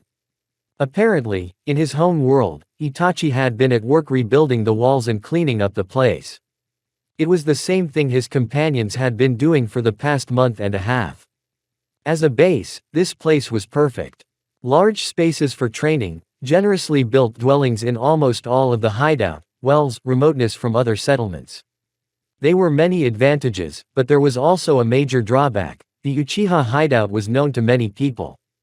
The clan knew about it, Obito knew about it, Madara knew about it, even the Konoha leadership knew about it. And the barriers of concealment and protection would be of no use, because Obito could easily move here through Kamui. So now the boys were practicing using the ground techniques they had learned. Sasuke had already found a suitable place for their future base, and it was only necessary to experiment with the Doden to avoid problems such as the roof collapsing due to a mistake in the execution of the technique. At the same time, they were not going to abandon the Uchiha's shelter. Their position in relation to Konoha was convenient enough to allow the companions to better control the situation in the village at particularly dangerous times. The last black market mission had gone more than well for the boys. They now had enough money both to equip their future base and to fulfill one of the points of the plan. 3 million more came in handy. And it wasn't the money they had received for Nukenin's bodies. It was the amount they had been paid by that merchant, Hiroshi Sato. It turned out that he knew who their detractors had hired. It was Masaji, for whom the co-chairman had already received a commission. That was why they had readily accepted Hiroshi's proposal. They didn't even have to track down the Nukenin. The target would come to them on its own. In a month and a half, the friends had already built up a good reputation as mercenaries, as well as a couple of useful acquaintances. Gradually a spy network was being erected that would allow them to keep an eye on certain events. The Doden techniques were nearly finished, and while the resulting dungeons were not as good as Orochimaru's bases, they were at least fully habitable. Now a couple dozen Naruto clones were working on controlling the surface elements and just as many on the Fuin. Despite being a member of the Uzumaki clan, Naruto found the latter difficult. It took him over a week and several hundred clones training simultaneously to learn how to create sealing scrolls. Losses from ruined scroll materials exceeded 1,000,000, but his skills in the art of Fuin would pay off in the future. The thing was that Kurama had not yet recovered. Naruto was strong, but against monsters like Obito or Nagato, he would have a hard time without a nine-tail. And what made it worse was their conditional status as Nukenin that, when they encountered someone from the village, they would be labeled as such for Konoha. That meant that the fourth might well treat them as enemy shinobi, and the boys had reason to believe that they would not win this battle. Both were well aware of the level of strength that the resurrected Minato had exhibited in the Fourth War. Naruto could help by mastering the Flying Thunder God technique. With it, he could safely engage Nagato and Obito, or retreat from the battlefield unhindered. There was one drawback: the technique itself relied on high-level Fuin. For Naruto, who had only a superficial knowledge of the art, this was a problem. But more importantly, the technique itself had yet to be obtained. It should be written on the Hokage's scroll, but stealing it while Minato was in the village was next to impossible. There was also the matter of recruitment. Contracts with the summoning beasts had been broken as soon as they moved, and it was dangerous for them to venture into the local summoning domains. One was under Orochimaru's watchful eye, and the other was already a problem for Jiraiya with the Toad Sage and his predictions. And if Sasuke could contract with the snakes again, when he regained strength to safely enter Raichi's cave, it was best not to contact the toads. A crow interrupted his musings, cawing as it descended upon Sasuke's arm. A message from Itachi, the Uchiha explained to Naruto's questioning gaze. Tazuna has arrived in Konoha. So Cat will soon drop off an order at the black market. Yes, we will move to the land of waves as soon as we receive Kento-san's message. We still have to intercept Zabuza. And why on earth would we do that? This will be the best time to recruit. The next day, Kento's message arrived. The boys were heading to the land of waves. At last we've been given a mission worthy of a shinobi. Naruto rejoiced. That thought had crossed her mind many times during training and during the mission. They had spent 2 whole months doing the little things that civilians could do. Catching an escaped cat. Taking care of an old man's grandson. Weeding the orchards. Was that what she had worked so hard for in training and at the academy? No. She didn't like having to trudge around for days at a time, and the old bridge builder was annoying with his comments and drunken face, but now she could prove she was a strong kunoichi. Prove that she was worthy of being the Hokage's daughter. And in their first confrontation, she proved it. They were attacked by the Demon Brothers, 2 of Kiri's Nukenin. Their attack on Kakashi-sensei was unexpected, and the Master's death stunned them. Sasuke was the first to recover and dodge the attack aimed at Tazuna. Naruto wasn't going to let this go. How could she give in to that annoying Uchiha? That thought forced the Hokage's daughter into action. Together with Sasuke, they almost overpowered the attackers, but decided not to continue the fight and, when Naruto and Sasuke were distracted by trickery, they tried to kill the old man. It was then that they were stopped by Kakashi-sensei. That same day, it was also revealed that Tazuna had underestimated the rank of the mission. This caused even more resentment towards the old man, but despite this Naruto and Sasuke's eyes burned with excitement and determination. This was no longer a C-rank mission, but already a B-rank mission. Just what the heiress of a great clan and the daughter of the Kage needed. So when Hitaki raised the question of continuing the mission, both were in favor. Sakura's opinion was not taken into account by her companions, as she realized her weakness against future opponents, since she had not shown herself in battle, but she did not want to go against the object of her affection. Even the information that Kakashi had learned that Kat had hired another Nukenin stronger than the demon brothers only made Hitaki tense. But he also knew his students' powers well, so he gave in to the pleas. They reached the shore. The boatman who had transported them had already disappeared into the fog. Even the bridge builder seemed more alert and had stopped drinking. At some point, Naruto heard the clinking of metal. Kakashi-sensei, who had been walking to the side, was standing right in front of Tazuna.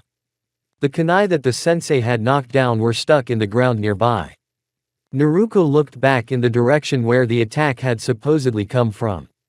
A man had appeared in the road as if out of nowhere. A black and gray vest over a black t-shirt. Black pants. And contrasting with it all, a white, faceless mask with a fire pattern on the left side.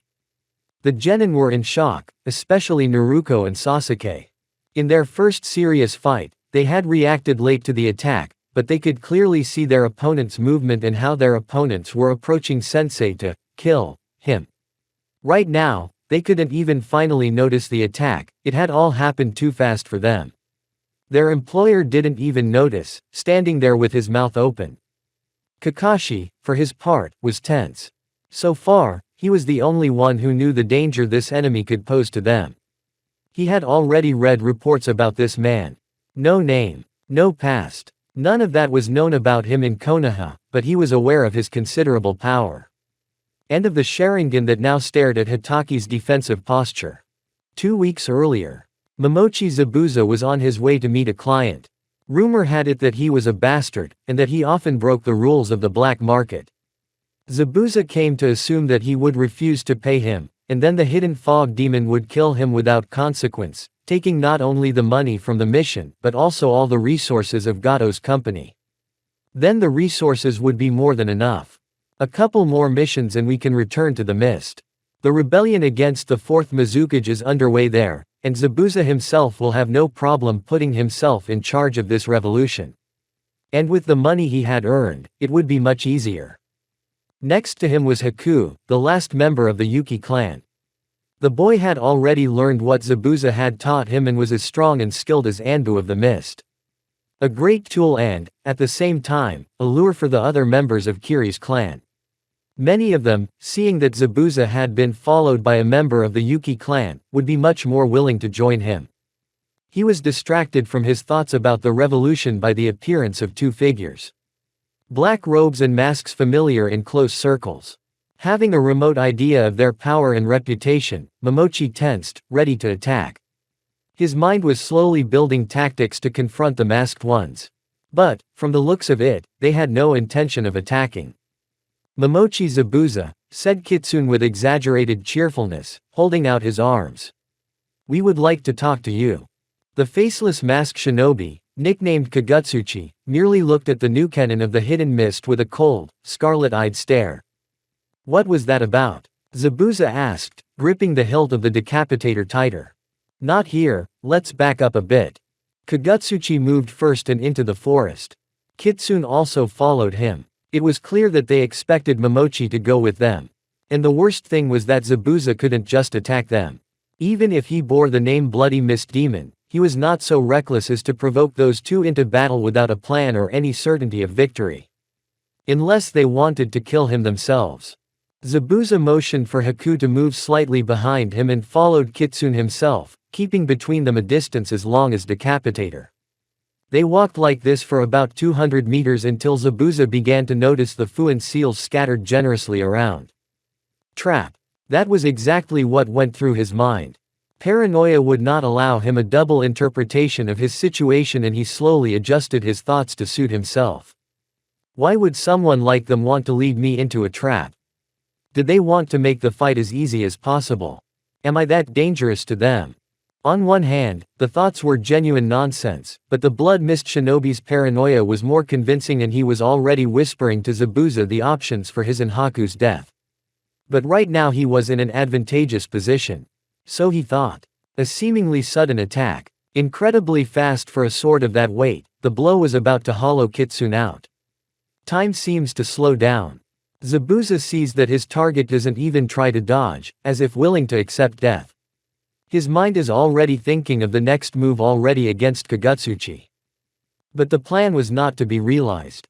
Kitsune simply slid his hand into the hole at the end of his sword with a lightning-fast movement, and without moving, he extinguished all the energy put into the strike. Zabuza-san, we really just want to discuss something. There's no point in us fighting. All of this was said by Kitsune in a calm voice. A full-powered punch from one of the 7 mist swordsmen didn't even make him uncomfortable. Monster, was Zabuza's thought at the time. At the repeated offer to talk, he damned well accepted, seeing no other way. So you're asking me to spy on my own village? Momochi was furious at the offer the masked men had made him.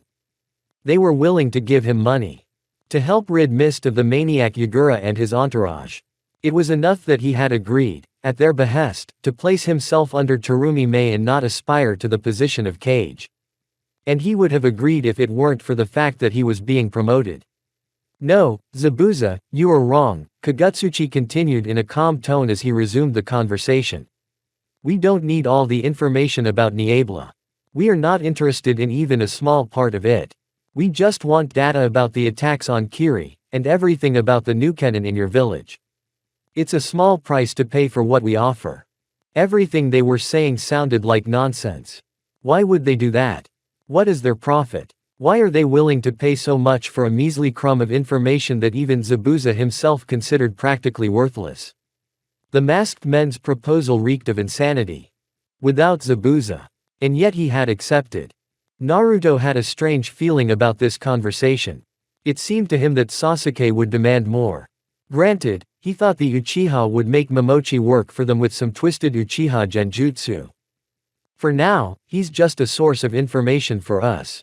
And what we need is exactly what I asked for. It's enough for him to have information about the factors that could ruin his plan. Sasuke was absorbed in his thoughts, trying to foresee all possible eventualities, and only heard Naruto's words out of his reach. Strong, you bastard, said the blonde, examining the forearm he had used to stop the sword. Despite the Sennin mode, the decapitator's impact had left a crack in the bone. The Uchiha let out a grimace of irritation. He was now sealing the body of another Nukenin who had accepted Kat's assignment. And why do such strong Nukenin come to him? He asked rhetorically. Gato had paid a lot of money to hire shinobi, and when no one but the demon brothers came to him, he raised the price. There were many people willing to pay that much money. And their strength was proportional to the money they had been promised. Here was the 4th Ranga shinobi on his way to meet Kat, and just like the previous 3, he was killed by Naruto and Sasuke. And why was that? Well, they weren't suited to replace Zabuza on this mission. Sasuke's plan was not to leave the 7th team without the combat experience they needed after recruiting Momochi. Therefore, he and Naruto had carefully chosen who the opponent would be. Except that the first of the arrivals was possibly Kakashi's worst enemy. He possessed the wind element and was strong enough to stand up to him. The genin would not survive the fight. The second was a maniac to the core and also wouldn't bother with the little things like the genin slaughtering them, and Hitaki wouldn't be able to protect them. The third was S rank at all. Where the hell had he come from? Sasuke couldn't figure it out. But he was definitely not an opponent of the 7th level. The fourth was like the first and second put together. You know what? Naruto has finally had enough. You came up with this, you do it. I'm sick of sitting around waiting for someone strong to come to Gato. If that's what it takes, go give him a stern test. Don't mess with my head. Naruto was already annoyed with Sasuke's plan, and the last few days had been quite a nervous wreck. But the Uchiha found his friend's idea acceptable. Art time. Team number 7. Copying the ninja Sharingan Kakashi, hand over the old man and no one will get hurt. The calm voice of the masked man sounded clear enough, as if ignoring the distance that separated them. Kakashi-sensei, who is it? Cut the Uchiha air as he saw the recognition on Hitaki's face, but he was ignored. Kakashi remained silent for a few seconds, tensely watching his opponent. The latter, surprisingly before the 7th, did nothing. It was as if he was waiting to see what the team of genin with the Jonin at the head was going to oppose him. And I think you're Kagutsuchi, right? Kakashi lifted the shield covering his eyes with a showy laziness. He was now calculating all possible moves of his opponent and realized how hard he would have it against the Uchiha. Hitaki's fighting style relied on the use of the Sharingan, but fighting the true owner of those eyes was a losing proposition. So you know me. Then you know exactly what I'm capable of. Meet my demands, and your team can leave in one piece. Give it to the old man. No. You can't walk away from a mission, especially in a situation like this. There's only one thing to check. Where's your comrade? Kitsune, if I remember correctly. It's enough for me to kill the old man by myself. Duck, what's your answer? If there were two of them, the Konoha team wouldn't stand a chance. But since that's the case, then there's a small chance that the enemy is still one. The pride of many powerful shinobi would not allow them to lie about something like that. And if he thought he was strong enough to stand alone against a shinobi of Kakashi's level, then all the more reason. Naruto, the barrier. Sasuke, Sakura, keep an eye on your boss. Kakashi himself has prepared for the battle and has already started to prepare his techniques. Kaden, the great fireball technique. As you wish. With those words, the new Kenin Uchiha unsheathed his katana. A bloodlust descended on the genin who could not resist. Naruto was about to interrupt the barrier technique. The fireball released by Kakashi was answered with a strike of the lightning-covered sword. The technique was cut off. As the two streams of fire passed on both sides of the Uchiha, Hitaki pounced on his opponent with Reikiri. A Mangekyo Sharingan burned in his left eye. Jonin was met with kunai that he dodged, losing speed in the process. Reikiri was parried by a katana that had cracks along the S-rank encounter. A kick to the body was barely dodged by Kakashi. It was noticeable that he lacked speed. From the katana strike that followed, Hitaki dodged by substitution. Kagutsuchi searched for the place Kakashi had retreated to, but not finding it he folded the seals for the fireball technique. A bolt of fire rained down on the barrier concealing the genin. At the same time, Kakashi attacked from behind, but the kunai strike was repulsed by the Uchiha's katana. Meeting Kagutsuchi's gaze, the copy ninja froze and was pierced by the cold steel near the heart. Hitaki's body burst into white smoke. Shadow clone.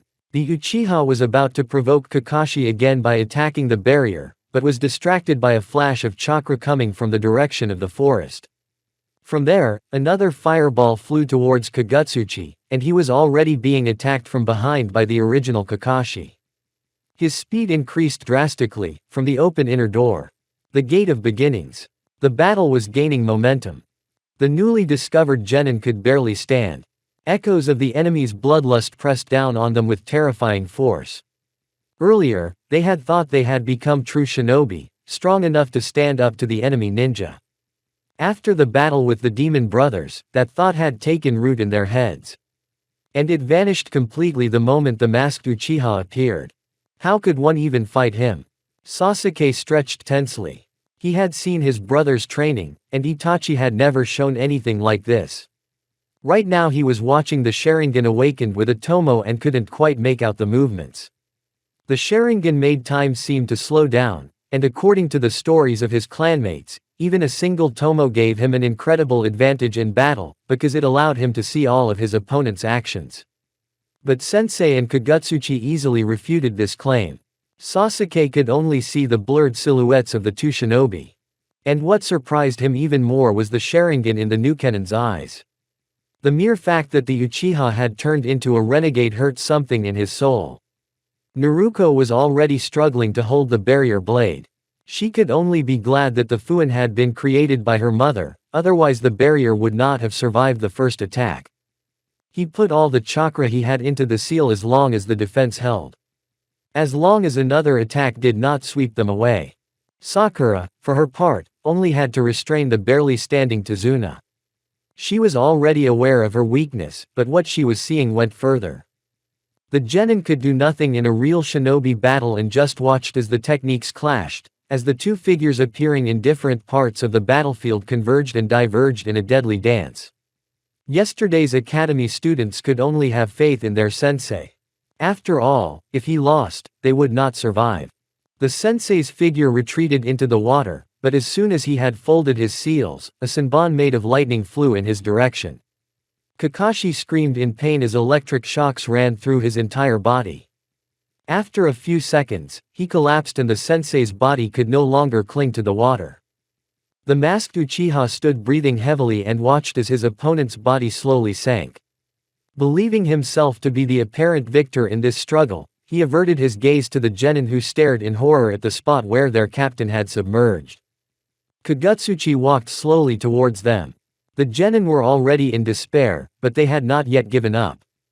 Sasuke held his kunai in both hands, ready to repel the attack of his master's exhausted opponent, and Naruto, though still holding the seal, was ready to lunge at the enemy. The Uchiha Nukenin reached them and smiled in satisfaction, watching the children's faces with his Sharingan. He closed his eyes for a second, as if in thought. And after another second, he thrust his katana into the edge of the barrier. His hands flashed in the fold of the seals and lightning flashed across the blade. The barrier rippled, and the paper of the seals under Naruto's hand began to catch fire, unable to resist the chakra pouring into the barrier. Clap. The genin thought for a moment that the barrier had fallen, but no. Kakashi swept the Nukenin off the barrier with a punch.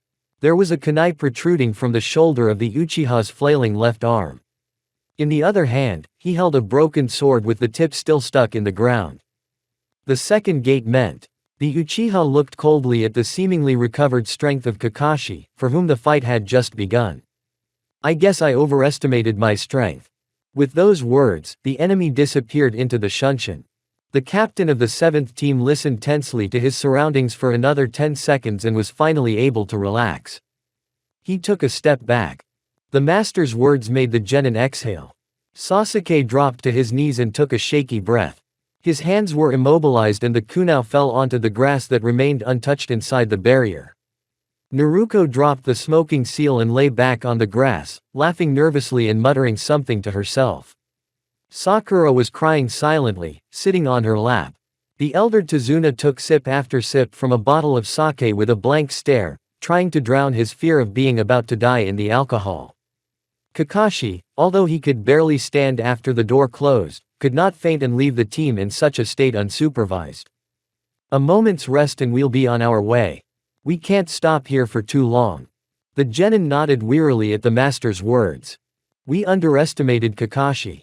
It was the first thing Sasuke said when they met. Naruto, though not participating in the battle, watched from afar. This Kakashi really was stronger than in his home world. If they had bothered to find out beforehand, there would have been no need to kill those Nukenin and send Sasuke to fight. Kakashi could have handled them safely. You underestimated him. I was against all this from the beginning and you overreacted, Sasuke. Chapter 5. In the morning, the land of waves was always covered by a damp fog, so unusual for the shinobi of Konoha. This cold morning, like several before, Naruto was sitting under a tree, away from the team. She still couldn't sleep, and the only thing saving her from her recent anxiety was this place. It was surprisingly quiet, despite not having her sensei nearby and being exposed to attacks. She sat on the grass, wet with dew and mist, staring at the tread in her hands, the tattered fabric with the metal plate screaming old age. It was not the first time he had sat like this. His thoughts returned to the events of 3 days ago. The battle that had affected all the members of the 7th team. Sensei had won, forcing the intimidating masked man back with his strength and speed, but he could barely stand, as it turned out later. As soon as they entered the bridge builder's house, Kakashi-sensei fainted. He had remained conscious the whole time, only thanks to his willpower. And with that same willpower, he forced himself to wake up a few minutes later to ask for a message to be sent to Konoha asking for reinforcements. None of the genin uttered a word that day. Even Naruto herself did not feel like talking to anyone. The next day, the sensei woke up. He was still exhausted, but he had decided to complete the water walking lesson he had given in Konoha. But finally learning to walk on water, Naruto was not happy about it. What had seemed like something incredible to her before now seemed too insignificant. And the words thrown by Inari, the bridge builder's grandson, only made it worse. Your stupid training is a waste of time. Gato has an army, he will defeat and destroy you. There's no way the weak can defeat the strong. At this, Sasuke and Naruto could only look away, and Sakura began to shudder, hiding her eyes behind her bangs. Cat would destroy them. She really could do it. That Uchiha might come back. Then they could trust the master. But what if the enemy wasn't alone? They would die. The genin didn't have a shadow of a chance of survival. Kakashi's words of encouragement passed through his ears. His students lowered their arms. They had not yet been prepared for something like this. Naruto's goals and dreams shattered in the face of the stark reality. She was one of the best in the academy. What good would that do? What good would that do her? To achieve the same strength her sensei had shown in that battle seemed impossible. All training is useless. It was Kakashi sensei who was the genius. At his age, he was already a jonin and had already carried out missions like that. He graduated from the academy at the age of 5. That's a level they'll never reach. Promised. Glancing at the protector, Naruto realized that it was unlikely that she could retrieve it. Dropping the bandage to the floor, she sat up hugging her knees. She had a little more time to be alone. Liar. Traitor. Deception. The voices of their loved ones echoed in the infinitely empty blackness. Emotions, dead voices asking why didn't he keep his promise? Why had he betrayed them? Why is he betraying them now? A multitude of faces stared at him with a seething cold stare, asking Naruto why he hadn't saved them. The blonde shook himself out of the nightmare that was already becoming somewhat familiar. He had seen it since he had visited the Konoha cemetery. He could only be glad he hadn't heard his parents in that murmur of dead voices. That would have been the last straw for him. For now, he could only endure it as he sank into the darkness and begged forgiveness from those who had died in that accursed war. Naruto left the abandoned house where he and Sasuke had taken up residence for the time being. He walked through the village still awake, shrouded in a light mist. He had rarely been up this early in the past, and never at all during his stay in the land of waves. Now it was the calm of the morning that carried away the thoughts of nightmares. A black jacket and pants of the same color were hidden under the henge of a blue kimono. The mask had been left at home, there was no reason to wear it if one wasn't on a mission. Naruto felt disgusted with himself as he put on the mask and changed into kitsune. His feet guided him through the memorable places, replicas of the ones he had visited 4 years before. Without realizing it, he arrived at the clearing where he had once met Haku. There he saw a familiar silhouette dressed in an orange jumpsuit. The girl was clearly angry about something. Yes, something. Sasuke had made a terrible mistake in his eagerness to give combat experience to the young shinobi. And Naruto had to fix it. Hello. Long time no see. He put a warm smile on his face as he covered his eyes. Naruto wasn't much of an actor, but a couple of times he had to play the usual cheerful smile to cheer up Sakura, who was upset about Sasuke's departure. Huh. Yes. Naruto perked up, looked him in the face and lowered her head. Why are you sad? Did something happen? He was even a little glad that she wasn't looking at his face now. She could still disguise the ignorance in her voice, but now she could barely keep her face still. Naruto understood perfectly why the girl sitting by the tree was barely holding back tears. And with every word she said, he felt a growing disgust at himself. After all, he too was indirectly responsible for her state. While Namikaze remained silent, Naruto sat under the same tree, on the left-hand side of the girl who was unable to sort out her thoughts. Or unable to make up her mind. He looked again at the protector that Uzumaki had given him and placed it next to the blonde's leg. I won't be able to keep my promise. I'm sorry. She was now ready to give up. A couple of steps away from leaving the shinobi path. No. That answer made Naruto gasp and look at Naruto with incomprehension. What? I won't take him away until you keep your promise. Now, you are going to tell me what happened. And so he did. He let go of everything that weighed on his mind. The fears, the worries, the helplessness. Everything she had felt during those 3 days. The strong-spirited, smiling girl could barely hold back the tears.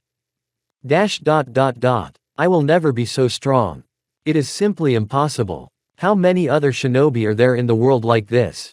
Sensei and that masked man are not the only ones.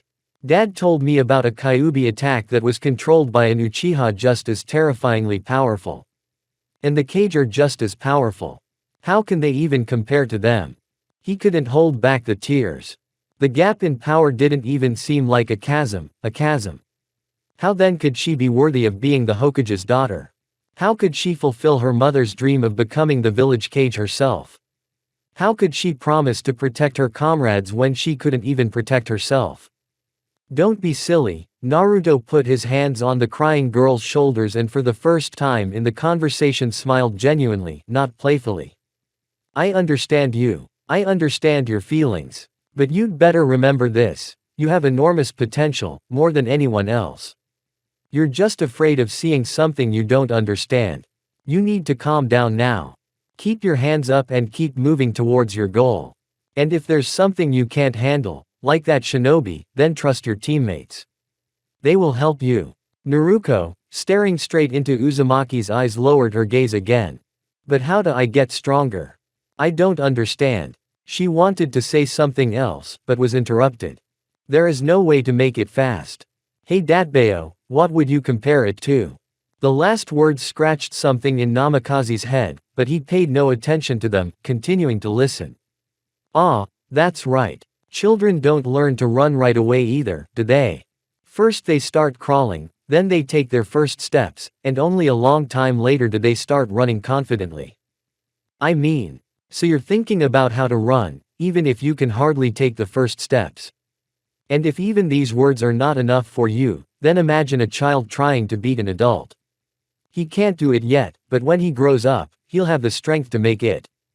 Don't be discouraged, you're a shinobi. So don't shed tears for nothing. Yes. Thank you, she said the last as she snuggled into Naruto's chest, giving him a quick hug. After a few seconds, he pulled away. The things the Uzumaki had said seemed insignificant in light of the past few days, but they helped her regain some of the confidence in her path that the Uchiha had uprooted. Wiping away her tears, she noticed the bandage on Naruto's arm, on which he had drawn a Fuin seal. Ouch, what's that for? There you go, you can see right away that the girl had pulled together. This. Naruto opened his forearm. It was quite difficult to do it without the henge popping out, but he practiced the technique often, so he could do it. This is the vault. Why look for a weapon in a bag or pull it out of a scroll when you can print it directly from your forearm? Wow, cool. There's a symbol here that's wrong. What? Right there. Naruto dug her finger into the seal. But Naruto never found the mistake. What's your point? It's hard to detect. It's just that. See that character? Here it's drawn first with a line from bottom to top and then a stroke, but it should be the other way around. Uzumaki felt like an academy student again as Naruto explained to him how to make seals correctly. Apparently, he had learned it from his teacher Fuin. Other than that, is it correct? Well, more or less, yes. Naruto said a little unsure, scrutinizing the design of the symbols. More or less. I'm learning and I don't know everything. The girl scratched the back of her head smiling awkwardly, as if she had been caught doing something embarrassing. Okay. Thanks for the tips, I will definitely perfect this stamp. And since you've helped me improve the seal, I'll teach you a cool technique the next time I see you. Naruto's eyes lit up with excitement at that promise. And judging by the way he would do it himself, Naruto realized that she was about to beg him to teach her the technique right now. But he would have to give Naruto a break and bring up a not so pleasant but important topic. And yes, Naruto's serious face made the girl's fervor cool down. You're the nine-tailed Jinchuriki, aren't you? Naruto flinched at the question and took a step back. It was not a good memory for her. She was often treated badly just for being a Jinchuriki, and according to some civilian and clanless shinobi, she was the personification of a fox. I wanted to warn you about her power. Those words alone were enough to make Namikaze relax a little. Ninetails can give you strength when you need it, and that strength may seem enormous. But remember one thing. Zoro has been imprisoned for over 50 years and will do anything to get out. I advise you not to fall for his promises, and certainly don't trust his power. From the look on Naruto's face, she didn't need to continue. The girl understood him perfectly. Except that that speech seemed to pose a question to her that she would rather run away from. And Naruto knew how. You should already be running back to your team. And since I'm in the neighborhood, I'll solve your problem. Naruto picked up the footprint from the ground and handed it to the girl. And remember your promise. Wait, Naruto tried to stop him. It could be dangerous. That new Kennen is very strong. You can join us. Together with Kakashi-sensei, you'll defeat him for sure. Hey, Naruto waved his hand as he walked away into the dissipating mist. Don't be afraid. I'm actually very strong. Before Naruto could say anything else, Naruto disappeared into the Shunshin. Running away again. Naruto, what are you doing here? Kakashi's abrupt appearance in the clearing made Naruto startle and turn around. Right now she was a bit embarrassed that she had somehow violated her sensei's prohibition. And in doing so, had been caught in the tightrope. But moments later, that faded into the background. Kakashi-sensei, Naruto has decided to get rid of Cat. We have to help him. He has no idea how dangerous Cat's hired shinobi are. Naruto grabbed Hatake by the sleeve as if she wanted to drag Kakashi by force to help her friend. Naruto. Kakashi's gaze went from furious to sharp, suspicious. Did he know something? Yes, we have to hurry. No, the copy ninja interrupted his apprentice. I'm sorry, but we can't abandon the mission. Reinforcements won't arrive until tonight and we mustn't leave the client until then. But he could die out there. Kakashi had nothing to say to that. Right now he wasn't even concerned about the bridge builder's life, but rather that of his wards. This mission was already too much for them, and the genin's psychological state was not the best. But that could not be said of Naruto. Now Hatake had to tell her why he couldn't do what she wanted him to do. Naruto watched the sunset through the kitchen window where the whole team was gathered. Kakashi was wary, Sasuke somber and lost in his own thoughts, Sakura no longer flinching with every whisper. Naruto's own anxiety was growing by the minute. She could only hope that reinforcements would arrive as soon as possible, but no one had shown up yet. And time seemed to slow down, turning minutes into hours. Thoughts swirled in her head. What was wrong with Naruto? Why hadn't the promised squad arrived yet? Was her friend alive? He could have died while they waited. Naruto chased that last thought away with all her might. No. He's fine. I thought you said he was strong. Yes. Naruto convinced herself as best she could. He's a shinobi after all, maybe. Yes. Maybe he's been gathering information all this time and hasn't even entered combat yet. That's what even Kakashi-sensei speculated. In just 2 encounters, they had managed to become friends. Namikaze felt something close to Naruto, one of the reasons Naruto was so worried about him. Naruto then overheard her parents talking about their new acquaintance. Her father thought Naruto might be a renegade, but he talked about it strangely. Naruto could only understand that he might be related to some organization within the village. She was afraid to ask about it. But that Naruto could be a renegade. Naruto refused to believe it. Oh, and grandmother Tsunade had also left the village. And she doesn't carry a protector. That's right, as soon as she's strong enough, she should give him back his blindfold. So she's not gone forever, it's just that. And he was fine with her being a fox Jinchuriki. And despite her status as the Hokage's daughter, the villagers despised and feared her. He didn't come across this sort of thing very often, but the rare instances that did occur stuck in his memory and made him fear that if anyone found out about her peculiarity, they would think she was a monster. His thoughts were interrupted by a knock at the door. Finally, he ran to the front door, which was opened by Kakashi. Standing on the threshold was a shinobi in Anbu uniform, but without a mask. His reinforcements consisted of 1 man, Uchiha Itachi.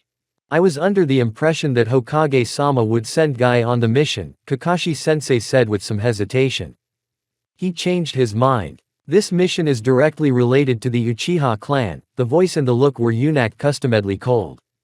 Naruto was familiar with Sasuke's older brother. After all, their families were friends and she had crossed paths with Itachi in one way or another.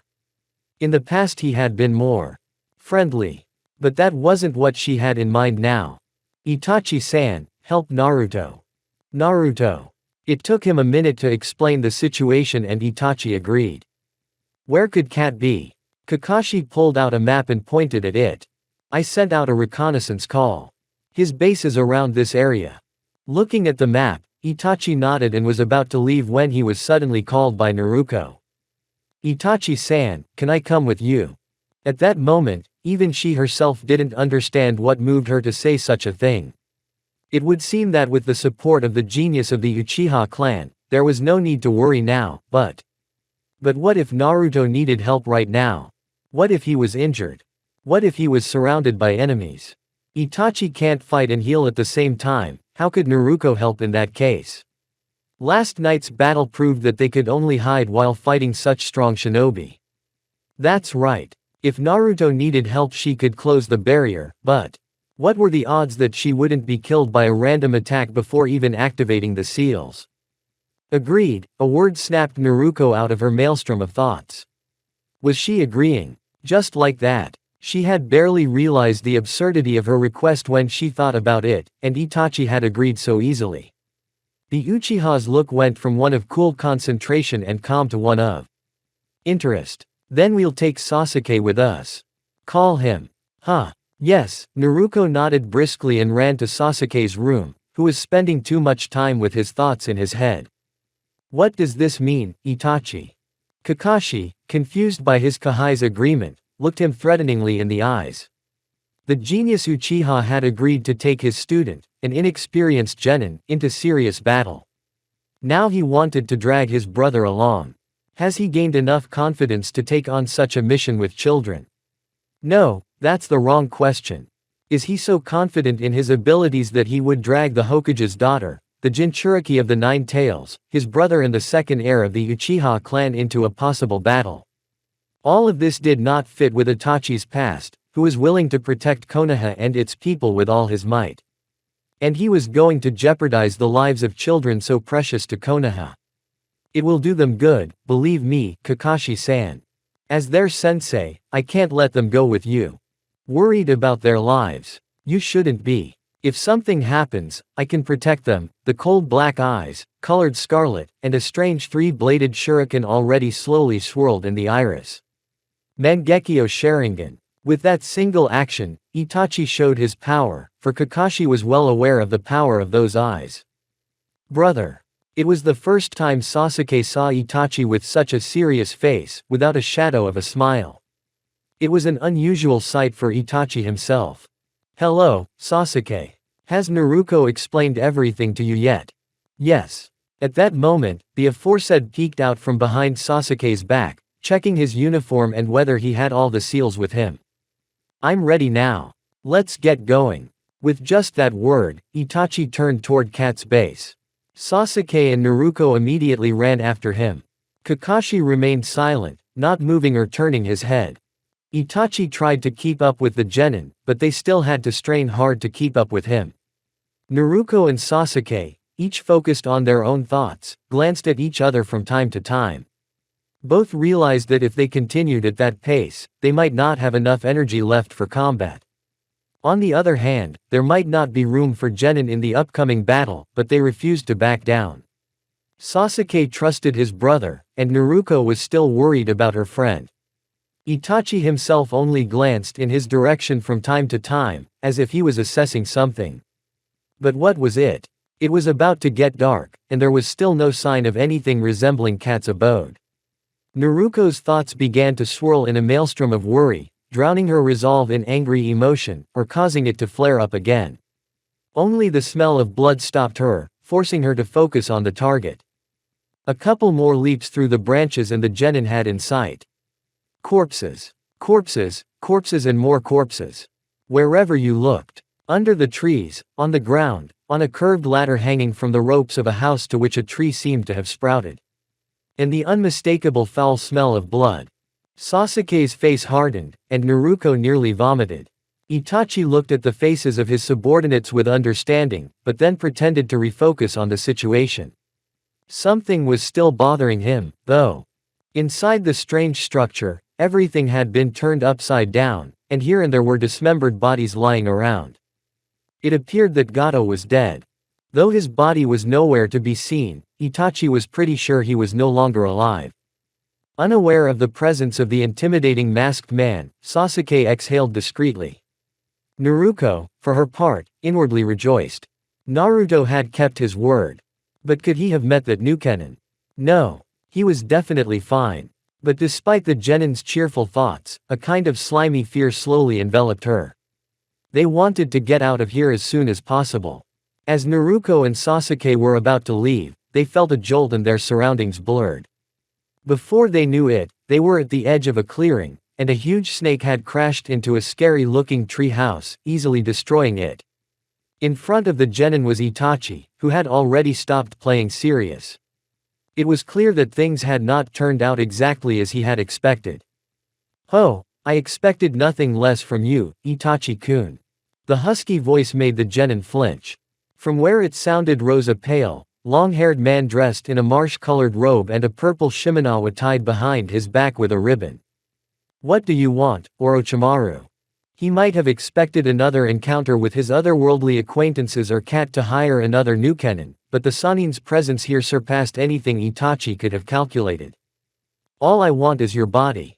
I've always thought of Sharingan as a powerful dojutsu, but not particularly useful." Orochimaru licked his lips with his unnaturally long tongue. "Only your Sharingan is special. I have heard that your eyes have reached a new level. I want to get their power for myself." Without listening to his opponent's response, the Sannin rushed towards Itachi with all the speed he was capable of, only to meet the gaze of the Uchiha's Mangekyo. It was as if Naruto and Sasuke were back on the day when their self-confidence had been crushed by that masked man. Again the fear of death. Again the wet dread. But this battle was different. Orochimaru froze a few feet away, only to jump back a second later, breathing raggedly and covering with his hand the chest wound he had inflicted with Itachi's strike. The expectation on his pale face was replaced by surprise, then realization. In the next second, black flames rushed at the Sannin, which he barely had time to dodge, inexorably burning his left arm. The trees behind him exploded in a matter of moments, consumed and scorched by Amaterasu's fire. The snake still crawling near the ruined house writhed and flailed, trying to break free of the black fire, then dissolved into the white smoke of the summoning. Before Itachi could turn his head towards his enemy, he was able to use the reverse summoning, disappearing into the white smoke, and the trees burned again, leaving no ashes behind. The battle didn't even last 5 seconds. Itachi wasn't going to play with this kind of opponent in a situation like this. He had imagined a fight with a Nukenin hired by Kat, and he was sure that Sasuke and Naruto would be safe, but not if they had to fight the legendary Sannin. Less than a minute into not even a fight, but a skirmish, he was so exhausted that the training at Anbu felt like a light warm-up. His eyes hurt mercilessly and his right one was bleeding. It was the first time he had the opportunity to use several of his tricks in a row, which put a great strain on his eyes and body. Breathing shakily, he turned to his temporary subordinates to see his brother standing with a kunai in his hands, covering his brother with a sokamnade. The girl, for her part, held a sealing blade in her hand, ready to use it at any moment. That's a good reaction. Both as a shinobi and the mission could be considered completed. Let's turn back. Already a step away from the bridge builder's house, Itachi walked behind the genin listening to their quiet conversation. Immersed in Orochimaru's bloodlust and walking once again on the edge of life and death, the genin put aside their eternal rivalry and did not even attempt to harm each other with a word. For them, the battle had passed too abruptly and incomprehensibly.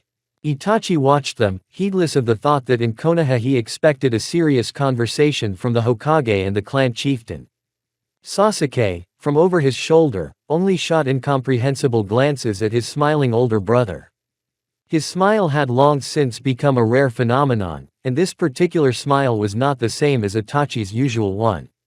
It wasn't calm and kind, but something truculent. Orochimaru hissed, recoiling from the torture the black flames had brought with them.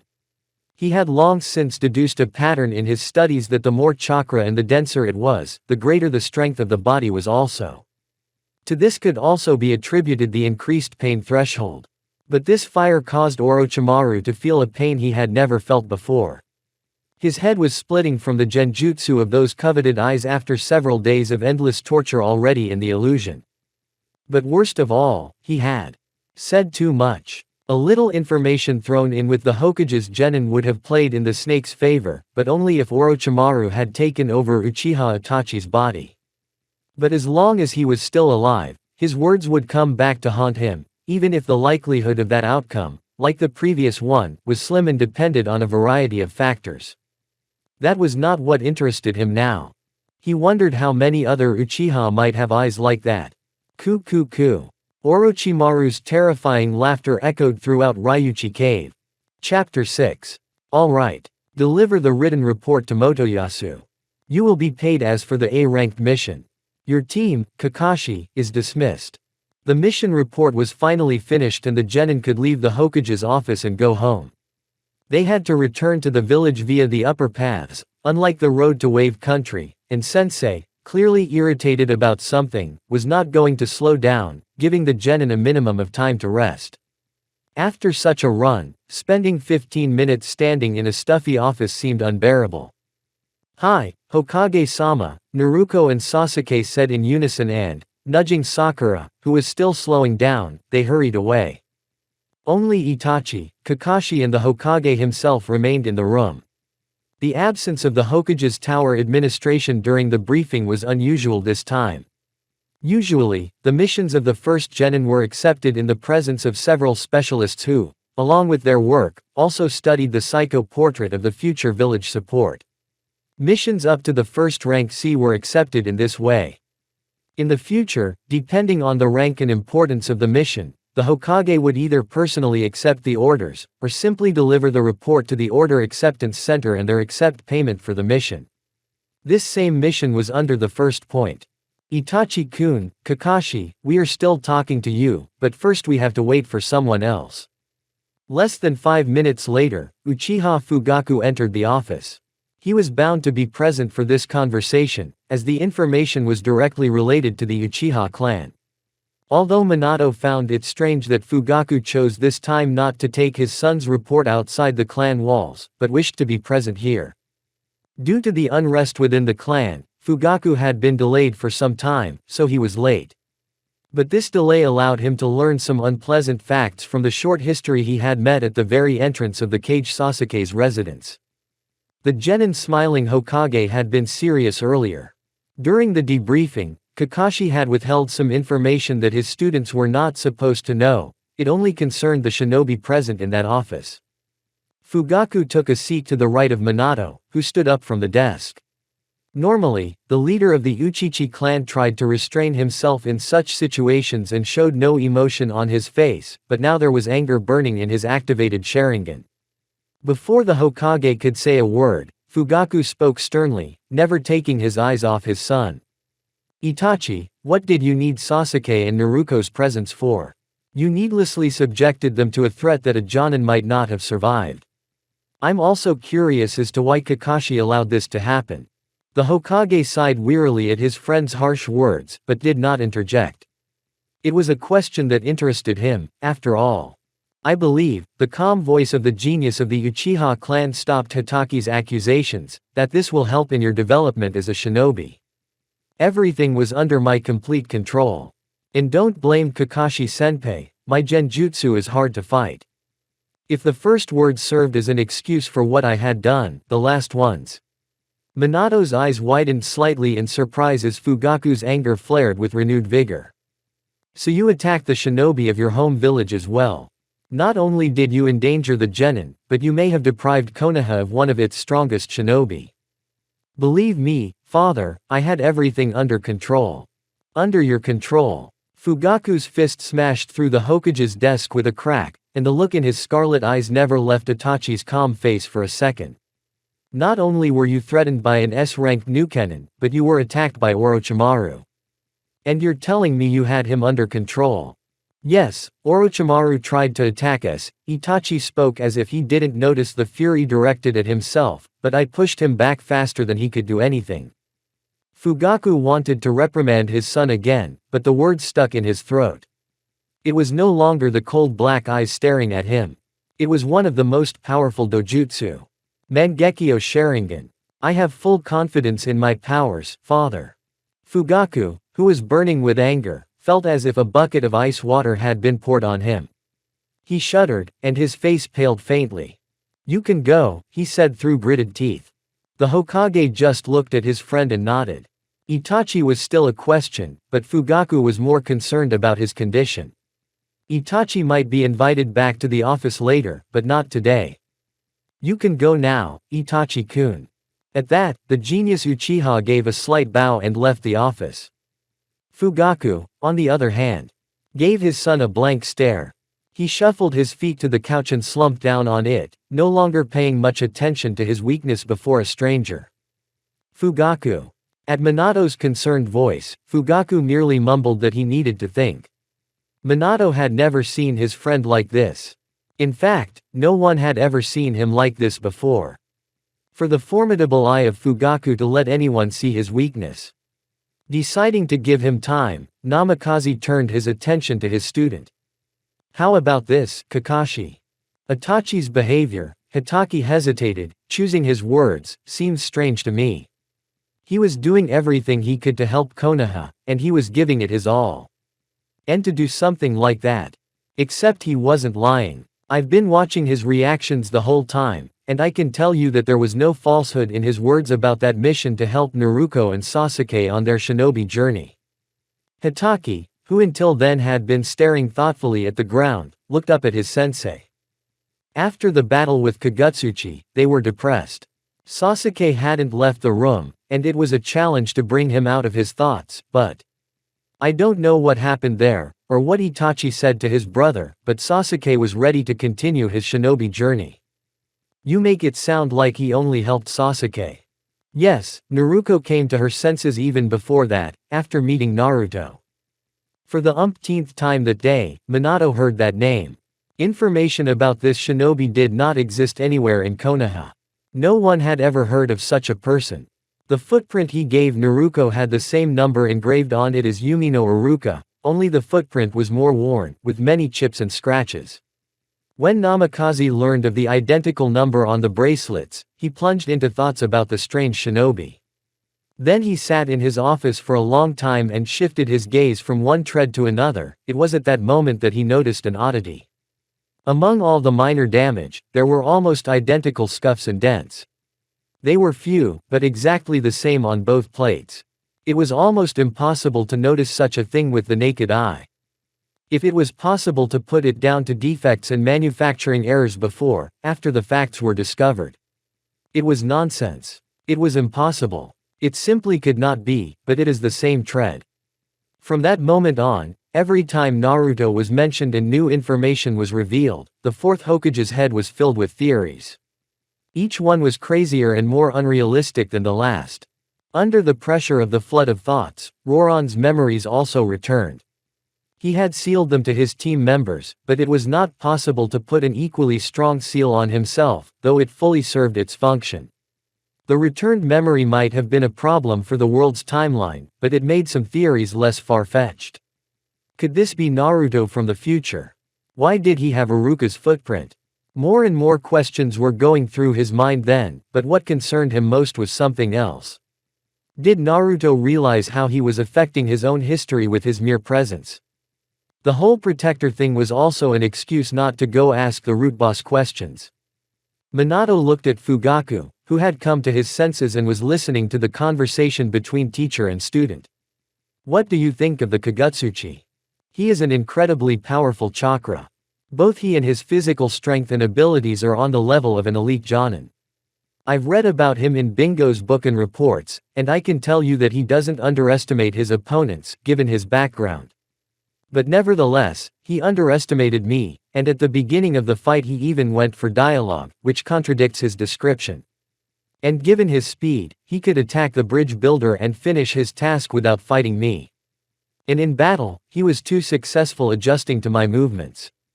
And it wasn't even a Sharingan. It was more like he already knew what to expect from me.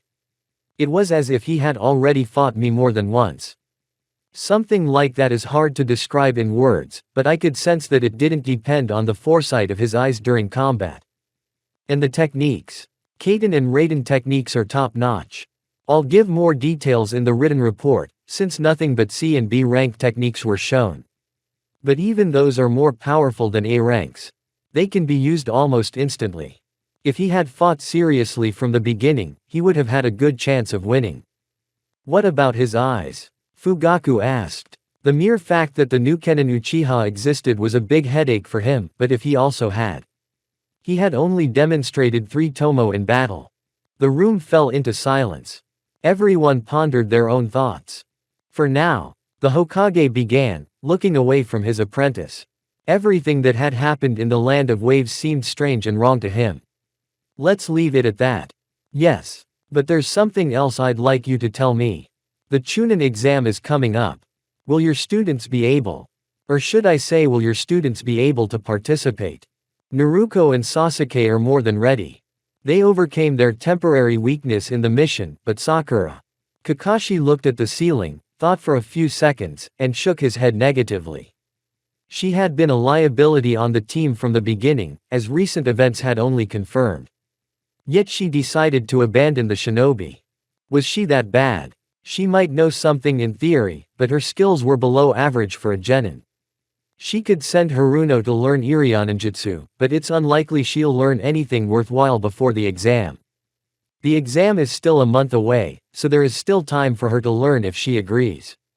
You can show up for the exam 3 days before it starts.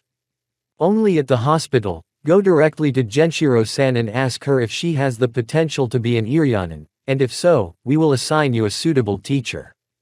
The Chunin exam is incredibly important to the village in which it is held, and since it is being held in Konoha this year, it is your responsibility to keep up appearances. Both Naruto and Sasuke can perform at a decent level, but it all depends on the third member of the team. Very few of the participants in the exam even think about the fact that what is at stake is not just whether or not they get a rank this year, but the lives of the genin. A weak link in the team in this case can be tantamount to a death sentence. That's all for now. Kakashi, Minato had to postpone the conversation for the second time in a row. The most important thing he had learned, and the rest could wait. With his student gone, Minato could bring up a more important topic, judging by Fugaku's state. Can you tell me what it was about your son's words that struck you? Namikaze picked up the last word in time. Fugaku hated showing weakness, and especially fear. Showing those emotions was not worthy of the head of the great Uchiha clan, especially in front of strangers. Not even his own family would see him in a moment of weakness. Fugaku's formidable eye owed him firmness, confidence in his abilities. Compelled, because on it depended the faith of his clan members in the best of him, because only such a leader would the Konoha leadership count on. If Danzo sees just a little uncertainty, he will not miss the opportunity to take advantage of it. But today he couldn't hide it. Fugaku was horrified by what he had learned and realized. It was also revealed why Fugaku had been so eager to attend this little gathering, and why he had rebuked his son not outside the clan walls, but here, in front of strangers. He is afraid of his own son. Afraid of Itachi. So far, these were only assumptions, and Fugaku's words could confirm or disprove them. Minato, Fugaku met his friend's gaze, as if considering whether or not to reveal the truth. Do you know what a Mangekyo Sharingan is? It is the highest form of Sharingan development, only available to a few geniuses. All I know is that this power comes at a high price. What I am about to tell you must not leave the walls of this office. The Uchiha sighed heavily, collected his thoughts and closed his eyes. The Uchiha pays 2 prices for that kind of power. It would take the death of a loved one to get those eyes. Fugaku looked back into the Hokage's eyes. Simultaneously with the last breath of a loved one, the Mangekyo Sharingan Dojutsu is born. But the power of those eyes does not last forever. The more often the user resorts to its power, the more he loses his sight, to the point of total blindness. For a few seconds, they sat in silence. Fugaku was deep in thought, and Minato pondered what he had heard. Did Itachi's Mangekyo point to his possible involvement in Shisui's death? To that, Fugaku only nodded somberly. But that doesn't explain Itachi's behavior in the Land of Waves. No. It does explain it. And Uchiha was able to. Regain his sight. It was Uchiha Madara. He woke up Mangekyo instead of his brother, killing his best friends. But the more Madara used the power of his eyes, the more the darkness consumed him. Then he tore out his brother's eyes. The light returned to him and his eyes stopped going blind. Transplanting his brother's eyes into his own, he created a new dojutsu. The eternal Mangekyo Sharingan. It was this power that made him known as a shinobi god. Minato's gaze turned seethingly cold. Wait a moment. You're saying that? Yes. It could be that Itachi wanted to force Sasuke to awaken the Mangekyo and remove his eyes. Most likely, Fugaku finally managed to put the mask of cold calm back on his face. He's using Naruto to wake him up. But why her? As far as Minato could see, there were two other suitable people for something like that. But Fugaku understood exactly what his friend meant. Sasuke is not so close to me and Makoto that our deaths would allow him to awaken his eyes. At least Itachi himself isn't sure of that. Naruto, on the other hand, is Sasuke's teammate. They may be united by the hardships they have endured side by side. And not just friendship, but love as well. It is more likely that the death of his beloved will awaken Mangekyo. Fugaku did not say another word. Minato remained silent, analyzing what he had heard. His gaze grew colder and colder. He felt more and more terrifyingly bloodthirsty. While the Hokage was deciding the fate of an Uchiha, Naruto was walking home.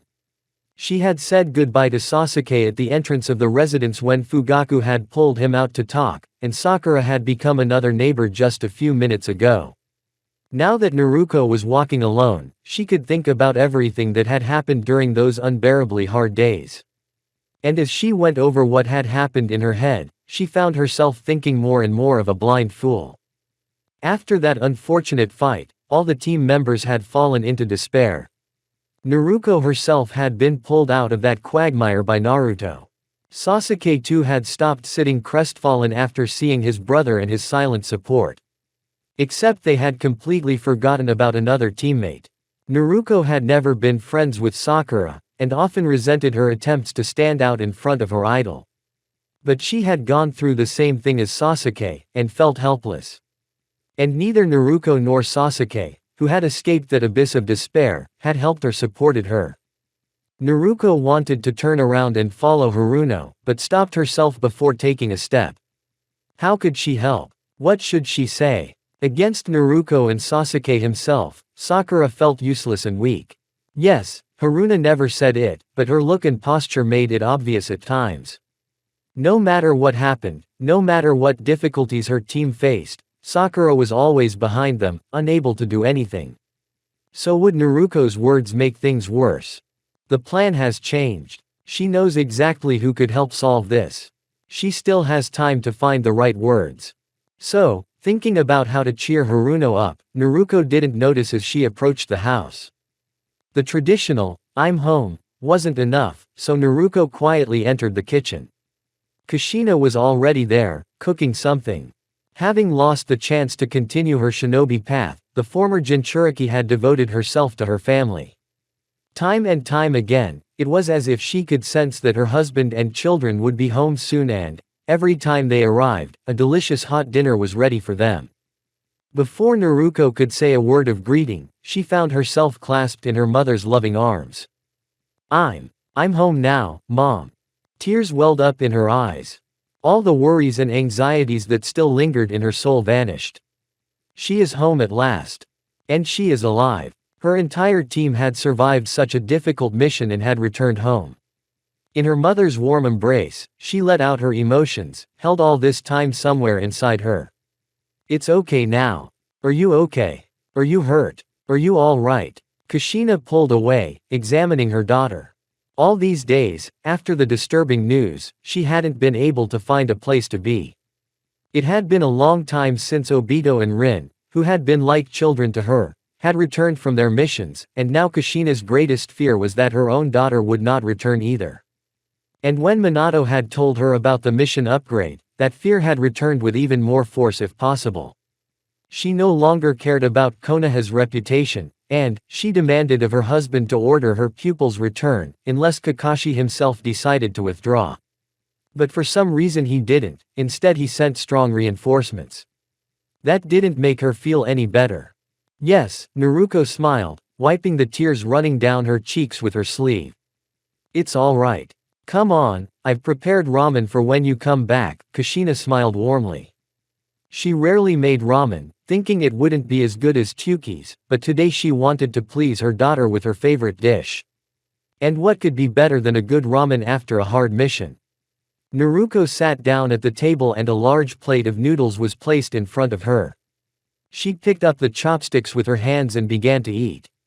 Her mother's ramen now looked tastier than ever, surpassing even old Tyuki's cooking. And Kushina just watched him with a smile. Not starting to question, not rushing her daughter, letting her enjoy her dinner. But now the meal was over, and Naruko herself, quietly sitting down, didn't notice as she started talking. About the mission, about her first fight, about the fear she had gone through. Naruko didn't remember at what point her mother was there, hugging her daughter. Kushina didn't interrupt her, just gave her warmth, pushing away her fears and silently supporting her. So you got your nose touched about the power difference and immediately burst into tears. Just as Naruko didn't notice the moment her mother hugged her, she also didn't notice her brother listening to her words. The red-haired boy was leaning against the wall. Toshiro had just returned from a training session and had been quietly standing inconspicuously for a while. His brother's mocking words hurt his soul, causing him irritation and resentment inside. Deep inside him, anger began to boil, fueled by more than just Toshiro's sneer. Toshiro, your sister has returned from a dangerous mission and this is how you greet her. Kushina shouted. Her son's behavior had also pissed her off. Toshiro was showing his attitude with his whole appearance. Confidence that he would definitely do better than Naruko. The look in her brother's blue eyes said, even if I were as weak as you, I wouldn't have behaved so shamefully. That was the exact phrase she had once heard him say to Toshiro when he looked at her with that look. I would look at you if you were in my place, she hissed angrily. She had always been infuriated by her brother's arrogance, and more so now. Naruko had listened to his lectures more than once after each of her failures, and sometimes they were actually understandable and logical. More than once and more than twice Toshiro had intervened in the same haughty tone where she had been wronged by his foolishness and rashness in sparring. However, most of her brother's admonishments were a humiliation of her, Naruko's, strength. He demanded the impossible from her over and over again. He constantly taunted her with the fact that at her age she was more skilled than Naruko herself. And Toshiro, after hearing what she had said, was still smiling impishly, as if looking down on that Uchiha over his shoulder, as if he had lost to the Great One. It was too much for her to bear. Toshiro. Kushina found herself inexplicably beside him and grabbed his ear. Let's have a serious talk. Kushina ignored the powerful shinobi's attempts to break free from her grip and dragged her son out of the kitchen and up to the second floor. Sighing heavily, Naruko sat down at the table, deciding to wait for her mother to return after her conversation with Toshiro. Her brother's hurtful words were still running through her mind. Naruto supported me, though. Immediately memories of Naruto comforting her and striving to help her came to her mind. For her sake, he had gone to fight a deadly enemy. From that moment on, Naruko's question surfaced. Why would he be willing to risk himself for her sake? How does Naruko feel about it? Who is he to her? In those very moments, she was unintentionally comparing Naruto to Toshiro. I wish Naruto was my older brother. Chapter 7. Another broken sword. How many katanas was it already? The sixth. The durability of the blade was quite good, and the chakrasteel blade was not without its losses, but it held up to the raiden just fine. Yes, Sasuke could say with certainty that the sixth katana was the best of the six he used in this world, and for a while he even justified the money spent on it, but in the end it broke. Under normal circumstances, shinobi could fight with such weapons for years, but Sasuke was not one of them. It is worth saying that even chakra steel cannot conduct energy forever without consequences, especially raiden. The more often powerful chakra flows through a sword, the more the sword is destroyed. Sasuke understood this, but out of old habit, and inexperience in the care of ordinary rather than artifactual weapons, he was devoted to it to the fullest. If he did not torture his weapon like this, Kakashi would not have broken the sword, it simply would not have been fragile enough to do so. I need my Kusanagi, he then declared to Naruto. I can't keep spending on new weapons forever. Good weapons cost a lot, and while Sasuke could afford to buy another sword of the same quality, such an expense was not rational. He needed a sword that would last much longer, and such swords existed. In the Iron Country, katanas were made with a special technology that allowed samurai to continuously drive chakra through the blade without fear of destroying it. But they were hard to come by. There was another option, the Kusanagi. Artifactual weapons created by an unknown blacksmith centuries ago. And Orochimaru had already obtained 3 Kusanagi swords. In terms of difficulty, fighting Orochimaru was greater than infiltrating and trying to steal the weapons in the Iron Country, but it was all offset by the durability of the Kusanagi. Sasuke was heading to the country of rice paddies, soon to be renamed the country of sound. Naruto bent over the scroll redrawing the seal she had seen on Naruto's forearm. She struggled to remember it well. Its function was similar to that of the sealing scrolls, but it was much smaller, so much so that it could be attached to the arm. And Naruto really wanted one for herself. She had asked her mother about it this morning, but she had never heard of it. So Naruto carefully remembered all the details of the seal, so that later, together with her mother, she could understand it and make the same one, and maybe even better. Lunchtime was approaching, and the work was almost finished. Some symbols had fallen out of her head, and in their place was a void that would probably be filled by her mother. Naruto, there's someone here to see you. A female voice was heard from downstairs. And who did you bring? Naruto rolled her eyes in anguish, unable to rest on her first day off in a long time.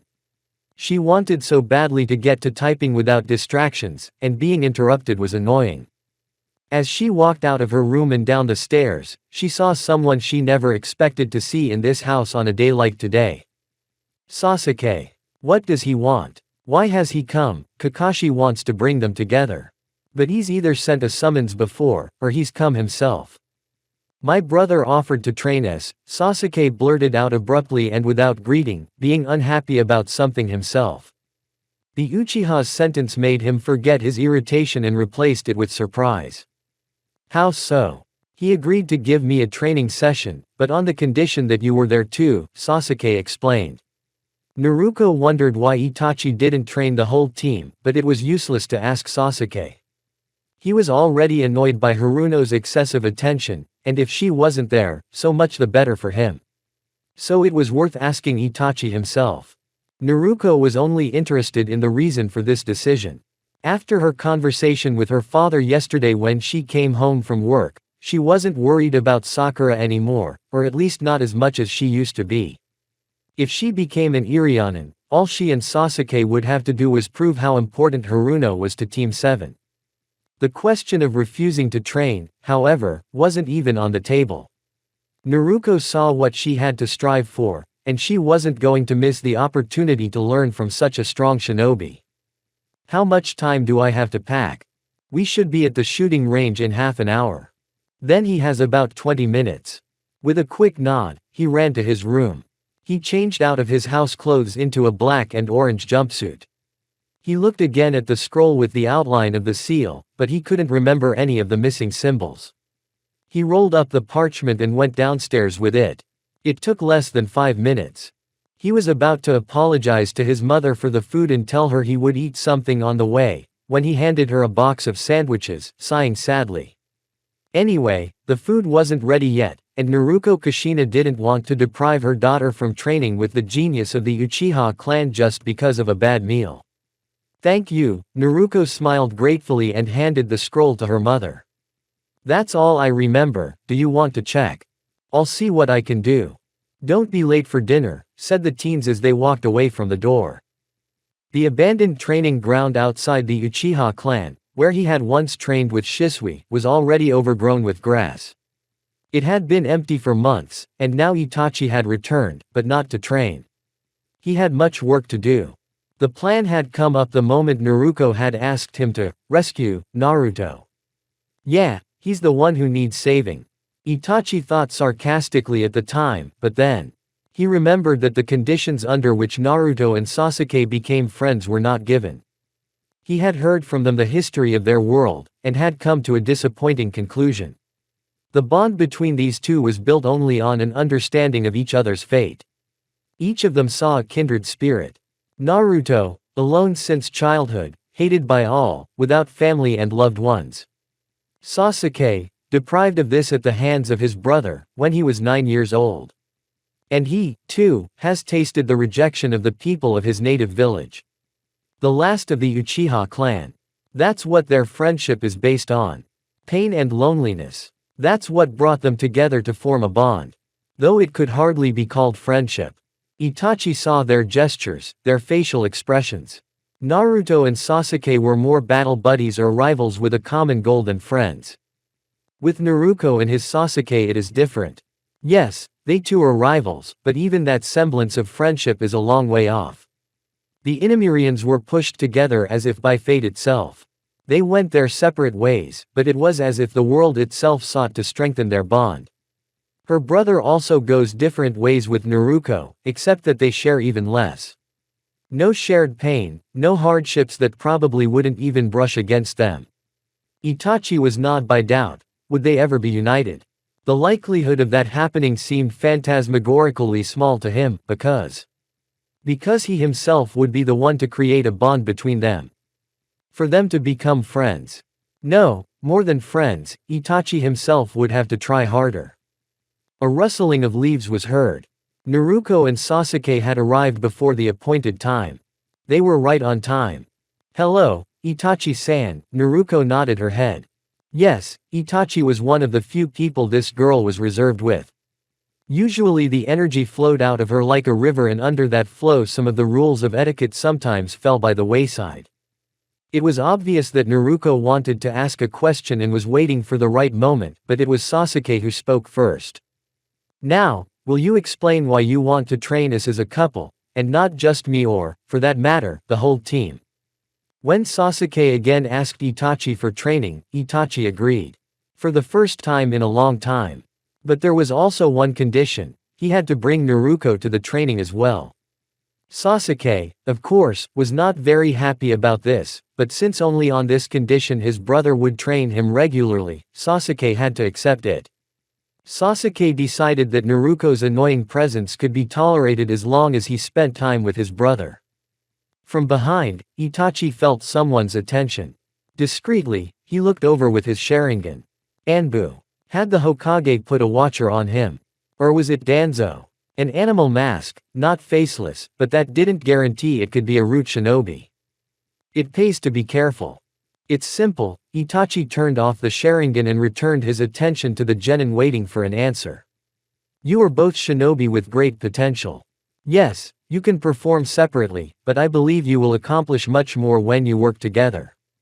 Besides, it will soon be the Chunin exam, and teamwork will be a great advantage. And Sakura? Naruto hastened to ask. After all, Haruno was also part of her team. Her potential as a fighter is not that high, so she would be better off as a support. As far as I know, she has started to learn Irionin's skills. I saw her at the hospital this morning as she settled into her training, Itachi explained his thinking. The fact that Haruno was training separately from the two of them played in her favor. She could join the training before the exam, but in the meantime, let her gain experience in the hospital. I won't be able to help her now, but I'll be able to use your potential to the fullest. When you have practiced your tactics together, you will be able to fight an enemy far superior to you. That last argument hit right on target. Itachi knew exactly how they felt after that encounter with Kagutsuchi. Some name your brother chose. Itachi was deliberately touching a nerve, hinting that together they had a better chance of winning next time. Sasuke and Naruto looked at each other and nodded. They were both determined to start training, putting aside their mutual dislike for each other and their excessive rivalry. There's a silver lining to his battle with Kagutsuchi, Itachi thought to himself, knowing his brother's temperament and the Jinchuriki's combative nature. If it hadn't been for all this, they would have agreed that they could do it alone, without rivals coming in, and they would have continued to work alone. The training has begun. At this moment, somewhere under the occulta in the Sound Village, Kabuto was making an interesting invitation to his master. "So Danzo wants to meet." A hiss of interest echoed from the subway laboratory. This complex was the last built of all Orochimaru's hideouts, but had become the main one after taking power in the land of rice paddies. Sanin was now the cage of his village, and therefore prolonged absences were unacceptable. Therefore, everything important had to be moved here, from scrolls with descriptions of various techniques and methods, to genetic material, to the genes of the first Hokage. Yes, most of the experiments had failed, but the idea of transplanting Hashirama's genome had only fallen in priority, but it had not been abandoned. The teacher's question did not require an answer, so Kabuto continued to wait silently for Orochimaru's decision. "I wonder why he would do that," the snake Sanin continued to ponder aloud. "Was he so fed up with the Uchiha that he decided to ask me for help? Then that would explain both the information I passed on to him about the development of Itachi's eye and his mission. Orochimaru-sama, how can you be sure it's because of the Uchiha?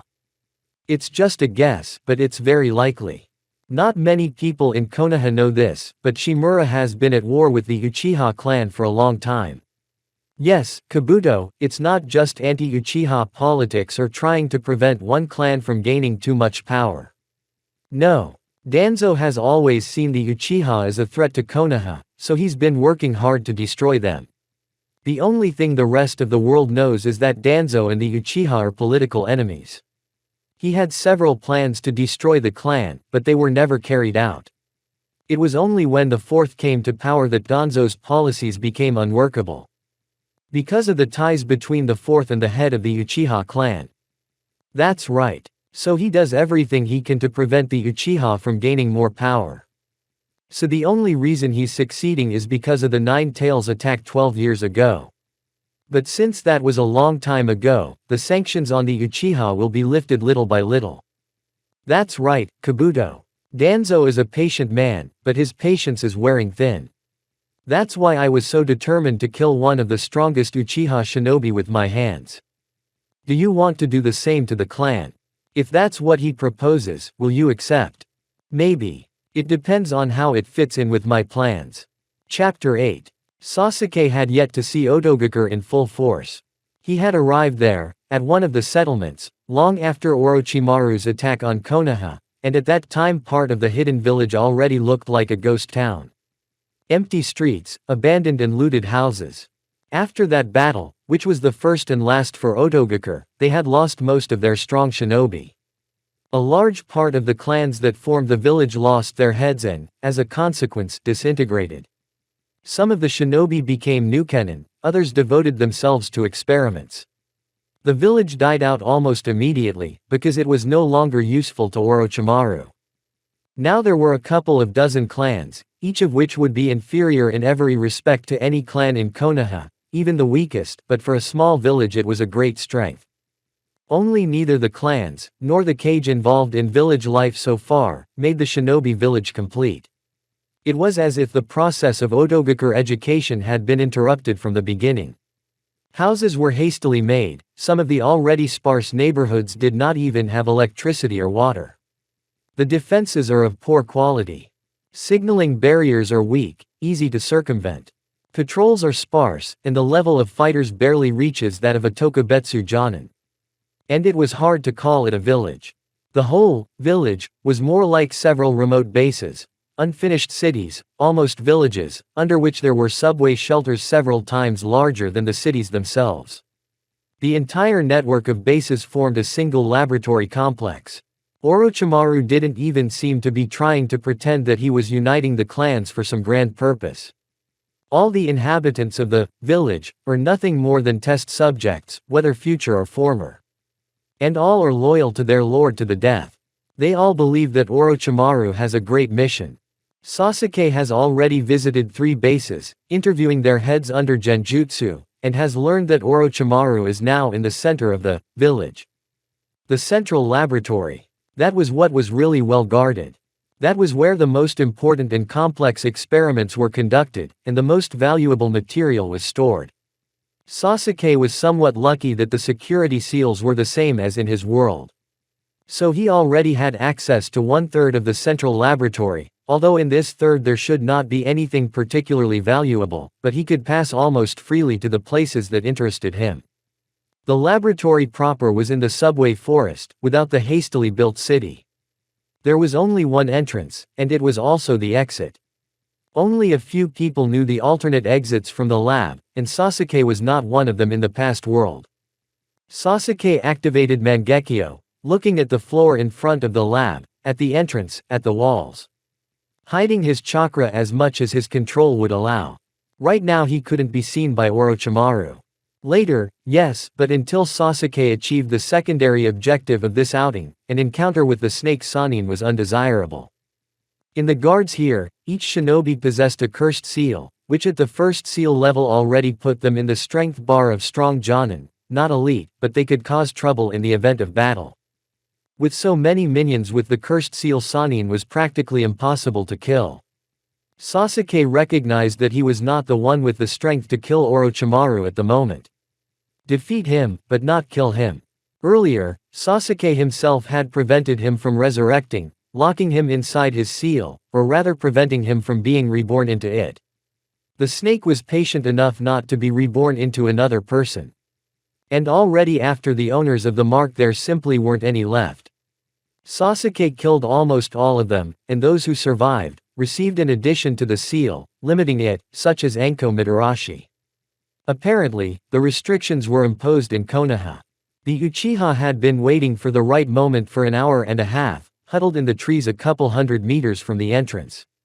He was able to approach the entrance without too much trouble, using his Sharingan to search for traps and light genjutsu to divert the attention of the patrols. And now the time had come. The patrol teams should be about to take their turn. Now the truly difficult stage begins. The four trios emerge from the shelter, and quickly split into four directions. One of the teams runs past Sasuke unnoticed. 10 minutes later, the other shinobi return from their patrol from the same directions. The group that passes by Sasuke falls back under the influence of the genjutsu, completely ignoring the place from where the Uchiha watches him. The 12 shinobi disappeared into the passageway. Sasuke waited another 15 minutes and jogged the distance of hundreds of meters to the entrance. Straining his eyes to examine the brown patterned walls and the floor itself, Mangekyo notices the faintest specks of chakra that should never be touched. The body is not empowered with chakra, lest Kami let it leave her body even as background. Traps are noticed in the mind and circumvented in seconds. Descending downward. 10 meters. A closed barrier of signs blocks the way. Sasuke felt like cursing. Everything he knew about those alarms was going through his mind. Naruto had already begun to master them, and had even installed one in the Uchiha hideout, but this one was much better and more discreet. Naruto remembered the Uzumaki textbook reading aloud about which symbol was responsible for transmitting the signal to whoever had installed the barrier. The Sharingan swirled frantically in his eyes, searching for any hint of the Fuin symbols. His memory told him that the writing must have gone right underneath the film of the barrier, but there was nothing but the film. He began to feel a tingling in his left eye. Mangekyo was not enough. There was an effect from feeding chakra to the now inaccessible Rinnegan. Yes, it wasn't comparable to the pain Sasuke experienced from force-feeding chakra through the damaged channels in his eye, but it was there. A slight haze behind the barrier, barely perceptible, like over a cup of hot tea on a cold morning. The drawing of the seal was behind the barrier. We should tell Naruto. Have them recalculate the base barriers with the same thing. Okay, if you can't see the symbols themselves, we can try another way. 1 minute. Unforgivably long, but that was how long it took to peer through the haze behind the barrier. In several places, chakra swirled in small vortices, each directed deeper into the shelter. We'll try here, then. Sasuke frankly wasn't good with Fuin, so he acted randomly. If the barrier worked, the odds of getting the item he needed tended to 0, then he would have to leave with only Kusanagi's sword. Yes, there was something as important as the katana. If we fence them in, will the Fuin still work? It was necessary to act quickly. Take the 8 Senbon out of the bag. Infuse them with chakra and throw them. The last action took a split second. Sasuke watched with his Sharingan as the chakra-infused Senbon slowly passed through the barrier. As ripples traveled through the barrier and chakra smoke swirled into those same vortices, only to collide with the Senbons in an attempt to defeat the chakra needles. Did it work? Stepping behind the barrier, Sasuke saw even more of Fuin's incoming smoke begin to fight against the chakra within the Senbons, gradually suppressing it. It wouldn't last more than 5 minutes. The left eye already felt like a red-hot bolt was screwed into it, so Sasuke hurried to disable his eyes up to 3 tomo. More places are known, you can pass in less than a minute. Here you can already use chakra freely. Jump forward. To the right. Downward. To the left. Straight hallway again. The staff meets Sasuke's gaze and instantly falls into an illusion. The shinobi that came out of the room in front of him falls under the genjutsu, but he dispels it without a second's hesitation. Resistant to illusions. Never mind. A jolt and a blow to the back of the head knock his opponent unconscious. Again a long descent, followed by a long straight corridor. Further down, it's back to the guarded section. Sasuke switches from running to walking, activating Mangekyo for the second time that day. The chakra traps are circumvented without much trouble. There is no time to consider them for long. Some of the traps are diffused by Senbon with lightning chakra, others are shot into the void. Senbon fly off the right wall. Sharingan glimpses liquid on them. Poisoned. Some are repelled by the kunai, the rest are dodged by Sasuke. The traps are unpleasant for the Uchiha and quite dangerous even for someone of Jonin level. They are most likely designed for a weakened and injured opponent. The brown walls with fancy drawings ended. At the exit of the corridor the color changed to gray, the lighting brighter and more pleasant. 2 corridors to the right and left. Naturally, there were no markings to indicate the direction Sasuke needed. However, there was something. Someone, to be exact. 2 figures appeared in the hallway to the right. A man and a woman in white robes with the red kanji, Irionen, on the left side of their jackets. The man with the wrinkled face was talking passionately about something, apparently with his student, so Sasuke managed to back up and position himself around the corner, letting the Irionen walk away from the corner. When footsteps were heard close enough, the Uchiha stepped in front of the Irionen. The pair's eyes widened in surprise for only a second, only to cloud over afterwards. Sasuke took a couple of steps to catch up with the frozen men. Where is the genetic material stored? He turned to the man, reinforcing the question with another genjutsu. The man extended his arm in the direction he came from and whispered hoarsely. 11. The man twitched, his nose was bleeding, his eyes, capillaries bursting, rolled back in his head. With another jolt, like a flash of lightning, the elder Irionen fell, no longer showing any signs of life. The seal of Orochimaru's mental defense could not be broken. It was a fearsome thing that was given to subordinates engaged in highly classified research. Sasuke turned to the girl. Where is Orochimaru now? Upstairs. The consciousness defenses fired again with the same effect. But the most important thing he had learned. Orochimaru is definitely not on this level, they won't cross paths now. Sasuke turned around and walked in the direction indicated by the older Irionen, leaving the 2 bodies behind him. Here, after going around the winding corridors twice, a door numbered with the kanji, 11, appeared before Sasuke. What's the matter? Snake Sanin, who had spent the last 3 hours reviewing the progress of various experiments on members of the Fuma clan, looked up from his papers. His pupils narrowed into thin vertical lines. He listened to the chakra with incomprehension and shifted his gaze from one smoldering paper with a Fuin key to another. These keys were attuned to seals placed on subordinates, and could only burn if those same subordinates were dead. A few seconds earlier, he had sensed the intrusion of someone on the lower level, and only 5 seconds later a signal came from the barriers surrounding the shelter. Kabuto-kun, there are intruders in the shelter, he turned to his faithful assistant. Find them, given the timing of the barrier, they are most likely in the training room area right now. You can involve Kimimaro if you see fit. Hi, Orochimaru-sama. What about you? I'll head to the laboratories. Orochimaru was annoyed to have uninvited guests wandering around his territory as if they were in his house. and that someone had made it all the way from the entrance to the lower level without being seen. Orochimaru stopped in the hallway in front of two corpses. Dead, apparently, from an activated consciousness defense. Aika. Ah, a very promising specialist has been deprived.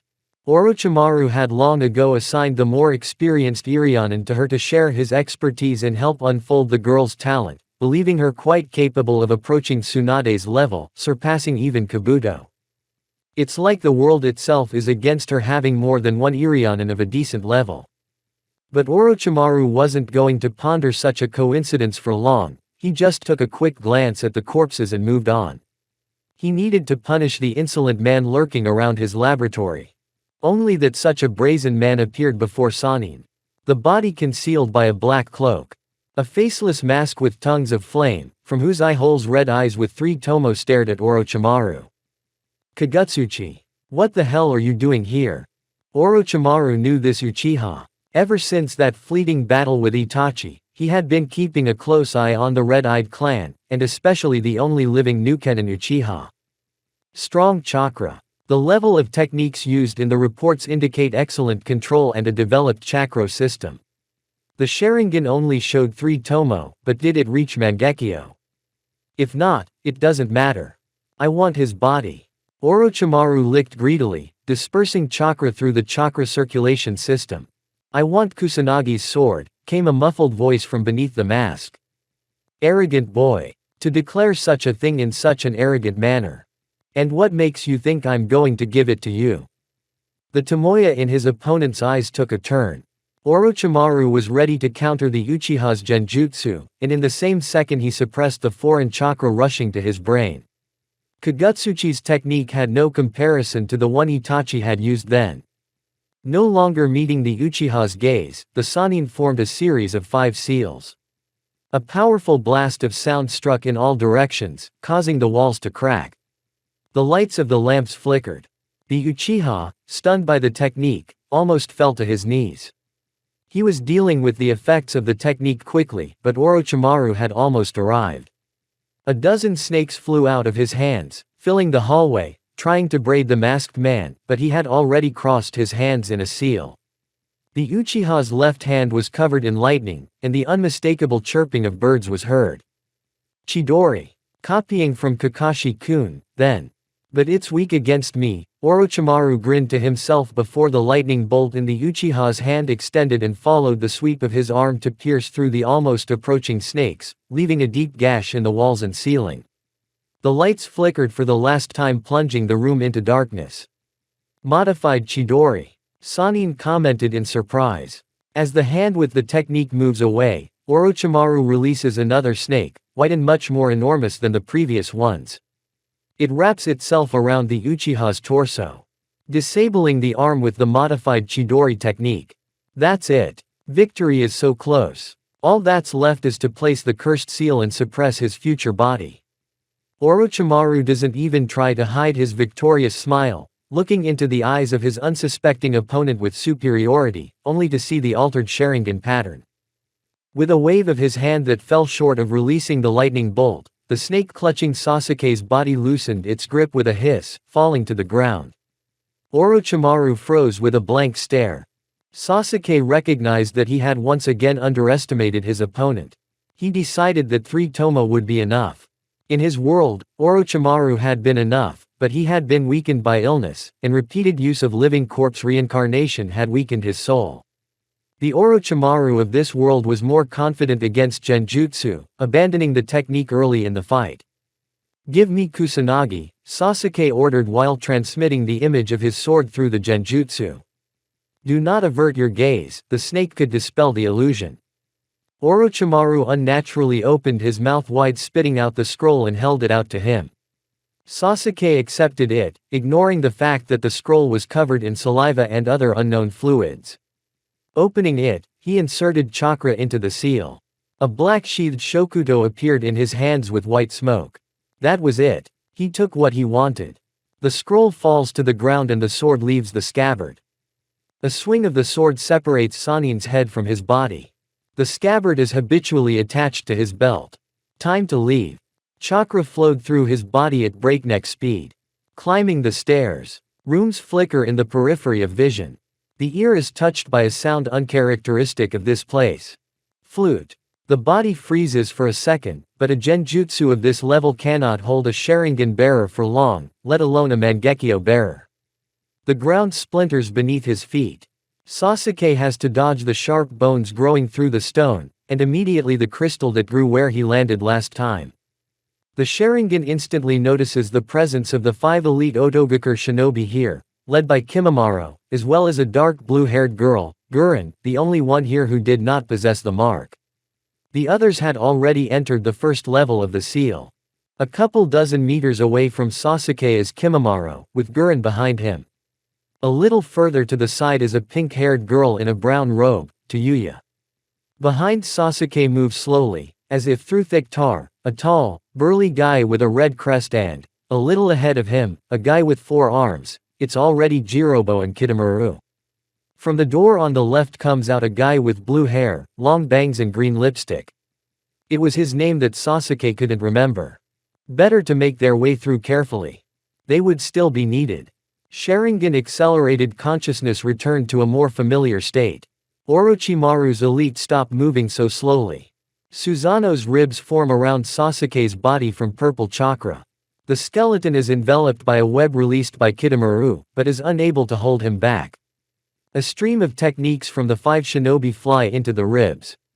Sasuke grows Susanoo's arm, which he uses to smash Kitamura and Jirobo against the wall, piercing it. The blue-haired one suffers the same fate. He lunges towards the remaining trio. The sounds of a flute attempt to dive into the genjutsu, but to no avail. Bone stakes mixed with crystals appear in front of Susanoo, but Sasuke inadvertently blows them away. Susanoo's ribs ram the trio, throwing them further away. Kimimaro, who had been hit in the block, bounces back, preparing to use the technique, but a fireball flies at him from under Susanoo's defense. No sooner had the Uchiha advanced than Susanoo's skeleton was entwined with white snakes, and the ground beneath his feet opened up with black snakes with sword blades sticking out of their mouths. Already revived, so fast. Sasuke notes in shock. Anton. Kagutsuchi. He mentally shouts the name of the technique. The snakes hissed, crashing into each other without touching the Uchiha. The black flames consumed them at an unimaginable speed, vaporizing the blood flowing under the mask as well. Orochimaru appeared in the hallway, gazing at Amaterasu's flames with wide eyes. The Uchiha falls along with the floor pierced by the snake to the floor below. Kimimaro concentrates his chakra, preparing the fern sprout technique, and barely a garden of bones begins to appear before the last member of the Kaguya clan is forced to retreat, taking Kaguya and Gurren, who are barely standing, with him. With a spontaneous rumble and roar, fire dragons burst from where the Uchiha had fallen. The collapsed ceiling reveals the sky, with black clouds forming where the remnants of the technique dissolved. How strong is his chakra to penetrate such a layer of fire technical stone? Runs through Kimimaro's mind as Orochimaru, shielded by the snakes, silently listens to the chakra in the air. A shadow passes by the still crumbling stones. The enemy is already on the ground, staring at the survivors of the collapsed Otogakur shinobi. Lightning flashes in his hand with a crackle. His hand soars skyward. A deafening roar of thunder rumbles over the shelter, marking the appearance of a dragon assembled from lightning among the clouds. Snake Sanin folds the seals. Barrier, hurry. What? Orochimaru didn't get to complete the technique, looking incredulously at what was happening. The dragon glaring at him menacingly from the sky slowly disintegrated. The lightning bolt in the Uchiha's hand went out. The man merely lowered his hand lazily. Why didn't it attack?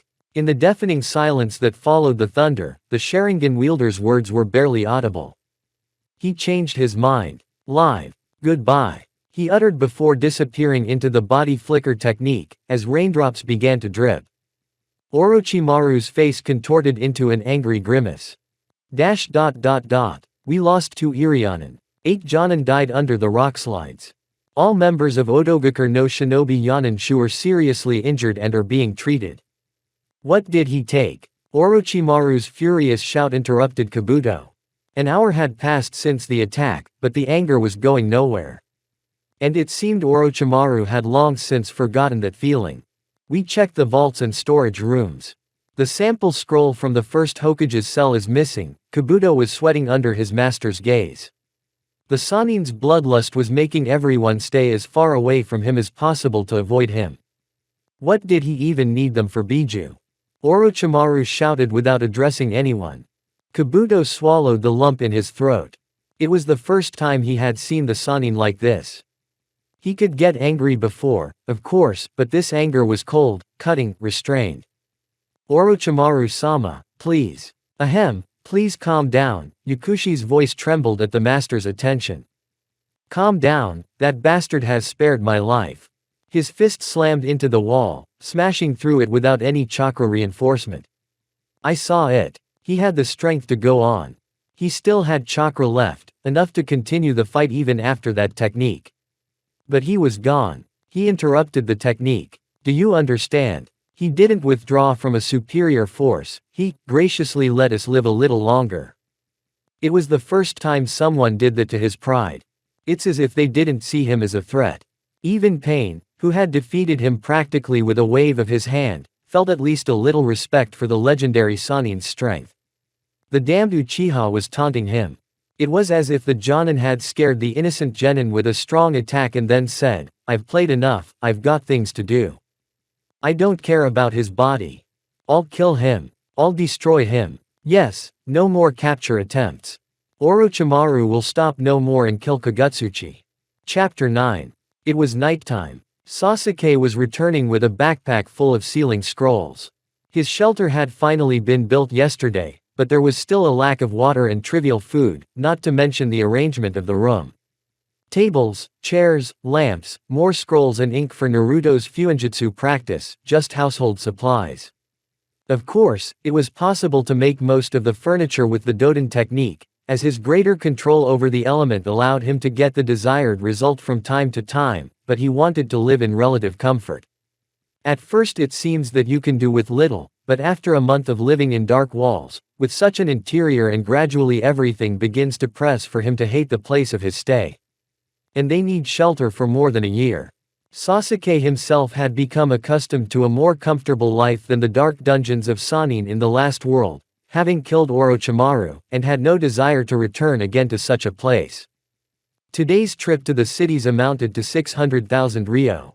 It doesn't sound like much, but orders from the black market have yet to arrive, and without them it's impossible to complete the budget. And we still have to pay informants, buy equipment. The original plan for the location of the future shelter was changed after the visit to Otogakure. Sanin did not buy Sasuke's audacity, and his shinobi were now looking not only in the land of sound, but also in neighboring countries, including the land of fire. Living there was no longer an option. After much deliberation and discussion with Naruto, he decided to move to the land of grass, which had only two disadvantages. The first was that the winters were cold, so they had to figure out how to heat the shelter. The second, and more important, was that aim was nearby. The rain country was the only reason Sasuke and Naruto had not considered the territories west of the fire country as their main base for a long time. All of AIM was under Akatsuki's control, and at first they both wanted to stay away from that organization. It wouldn't have been such a big problem if it weren't for Zetsu. If the organization was interested in them, it would be harder to get rid of them the closer they were to their base, and for Zetsu, the distance from AIM to Kusa was like a stone's throw. Worse, it was Zetsu Black who was the main spy there, who could theoretically recognize Naruto and Sasuke as reincarnations of his nephews. Then all plans would go in Biju's favor. As he approached the hideout, Sasuke saw Naruto sitting under a tree. He was reading something on a scroll, making notes from time to time in his notebook. The Uzumaki looked tired, and the bags under his eyes, which appeared due to constant lack of sleep, created an even more depressing image. Naruto had been anxious to develop a barrier against Zetsu since Sasuke's return a fortnight ago, and had devoted all his time to it. Since his first visit to Konoha, he had shown an unprecedented amount of hard work and diligence, a stark contrast to the grinning idiot he had been before. If Naruto had said he wanted to become a Hokage, no one would have thought to laugh at his dream. Welcome back, Sasuke, Uzumaki nodded languidly, glancing at his notes and closing his notebook. Have you got it all? Almost. Still missing the eye drops and pills. I think Konoha is the only one that makes those drops. And that's because of the Uchiha and Hyuga. On that trip to Orochimaru's lab, Sasuke stretched his eyes too much. Prolonged use of Mangekyo leads to blindness and at some point it starts to hurt, damaging his eyes. All due to the tremendous strain. In Sasuke's case, the chakra channels of his eyes were damaged during the transition between worlds, so the use of Mangekyo techniques and activation of his eyes were contraindicated. In battle, as well as during the infiltration of the snake base, Sasuke used this power more than once. And this is what he did. His eyes stung horribly even after so long, and there was no way to treat them. He didn't have Irionen by his side. Itachi's genjutsu, shown in a much worse state, cost Sasuke much less. For dojutsu owners in such cases, they had long ago developed a special composition that softened the effects of overloaded chakra channels and relieved the pain. The effect would not be strong enough to get rid of the pain in his eyes, but the recovery would be faster. It is a pity that Irionen's help could not replace it. The drops were rarely used by Uchiha shinobi who had been through heavy combat, or after missions where the Sharingan had to be kept activated 24 hours a day. The drops mitigated the effects, allowing the dojutsu to be used for a longer period of time. In normal situations, however, it was extremely difficult for the eyes to get to the point of having to resort to such medication or the help of Irionen, so only a few Uchiha would purchase the drops, and then only in special cases. Although there were cases where the Uchiha would awaken the eyes unevenly, from 1 to 3 at a time, skipping the second stage. Such an abrupt transition was also detrimental to the chakra channels that were not prepared for such jumps. The pills, on the other hand, were simply necessary as a backup. You never know when you will have to make a long transition and in what situation you might run out of chakra. But chakra-stopping pills didn't come out of the shinobi villages very often. That sucks, Naruto said, looking up at the darkening sky. Then we'll walk to Konoha after we settle in. The Chunin exams are coming up. Naruto gathered his supplies, sealing them in the fuin on his forearm, and walked away, entering a few steps ahead of Sasuke. After a few steps, a downward slope, previously hidden by an illusory barrier, appeared abruptly in the middle of the clearing. Naruto had to try as hard as Sasuke, because the Uzumaki was no friend of genjutsu. But it was worth it. Now the entrances to the base are hidden by barriers and only become visible after approaching with a special fuin key at a sufficient distance. Once again looking at the plain brown walls, Sasuke began to think that the incomprehensible patterns on the walls in the shelters Orochimaru quite not bad. What's wrong with your design? Sasuke asked, walking with measured pace down the hallway towards the rooms. It is progressing little by little. It remains to find a way not to burn the fuin symbols, because they don't like natural energy. Senjutsu. Aha. Zetsu can turn into trees when infused with natural chakra. So I will channel senchakra through them. For a person with a higher reserve than a Chunin, this amount of natural energy will be harmless, but for a Zetsu, it's enough. And if the reserve is less, it will turn to stone. We have reached the room. The scrolls began to print the furniture. Installing light bulbs that would be noticeably better than the candles that were there before. A bed, a table with a chair and a small closet have also taken their place. Okay, let's leave it at that for now. Naruto looked around the room that had become cozier and began to spread out the papers before moving on to Sasuke's room. Tell me one thing, is there any information about the exam participants? That was also on the list of things Sasuke was going out to the city for. Konoha had suffered significant losses during the attack in the third phase of the examination, though it had recovered quickly, but it was unknown what the changes in this world would be. Check. Most of the small hidden villages have been invited.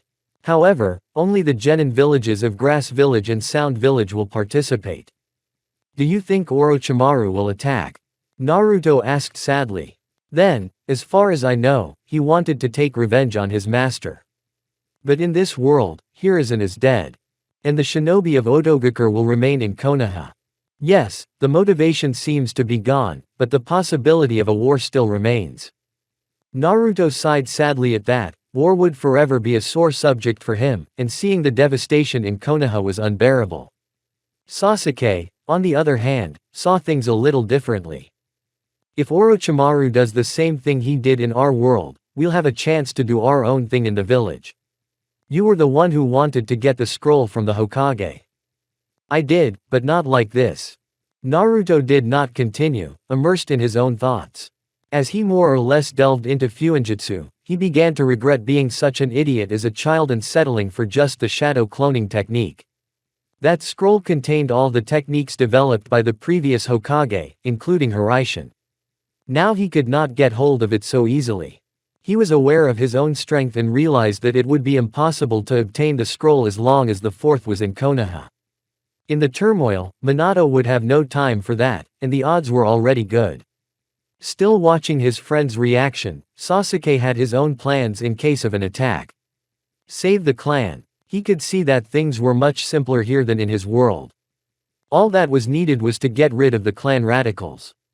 Without them, the idea of rebellion would be forgotten, for Fugaku was only a short time away from restoring the clan to its past rights.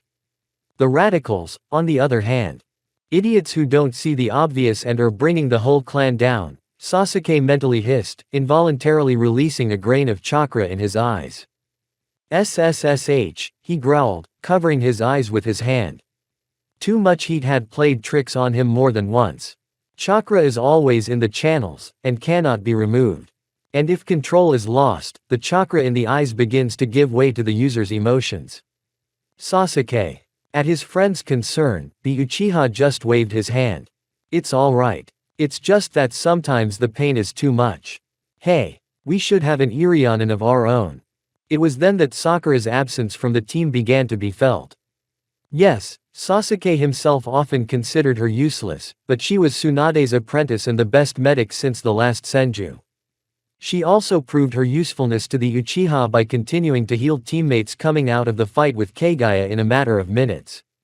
But her help didn't last long. Listen, Sasuke, Karen was the only one in your group who performed Irina's duties. She's 13 now, and she only heals if you bite her. In our case, that treatment would cost her life. Yes, if she could treat one thing, maybe. Only after a bite, the whole body is restored to perfect condition. But Naruto and Sasuke are a stone's throw away from that ideal state. The girl would die faster than she could repair half the damage. Of course, they could have tried to learn Irioninjutsu themselves, but they both realized that the chakra was not to heal them, but to maim them. I see. Tomorrow we leave for Konoha, said Naruto as an ultimatum. Chapter 10. The clinking of metal echoed through the technician-damaged training ground. Itachi had no trouble dodging the kunai and dodging the shurikens. 2 light swings of his arms, and he sent his own kunai on opposite sides of the intended target. Naruto, not allowing Itachi to approach the injured Sasuke and Sakura, who is treating him, doesn't pay much attention to them. It rings again. The iron flying past collides with the others that follow, changing their trajectories. Sasuke manages to throw shurikens with one hand to deal with his brother's attack. With another clatter, the weapons fly off in different directions, losing speed. If Sasuke didn't possess a Sharingan with 2 Tomo, he wouldn't have been able to pull something like this off. His left arm hangs limply, shrouded in the green glow of Sakura's mystical hand technique at the site of the bleeding cut. It won't be long before she gets her limb back. Naruto places a Fuin seal blade on the ground, raising a barrier. But it is prevented from forming by the fireball Itachi had prepared immediately after throwing the kunai. The barrier is knocked down by a bolt of fire. Naruto is saved only by the fact that most of the power of the technique went to overcome the defense. The Namikaze covered her face with her hands on block, protecting herself then from the flames. The residual fire chakra scorched her clothes, barely grazing the hair pulled back into a ponytail. Closing her eyes for a second, Naruto misses the Uchiha's kick to the stomach. The girl squirms from the blow, and barely manages to bring her arms down to her stomach in a block, covering her head, to receive a spinning left leg kick.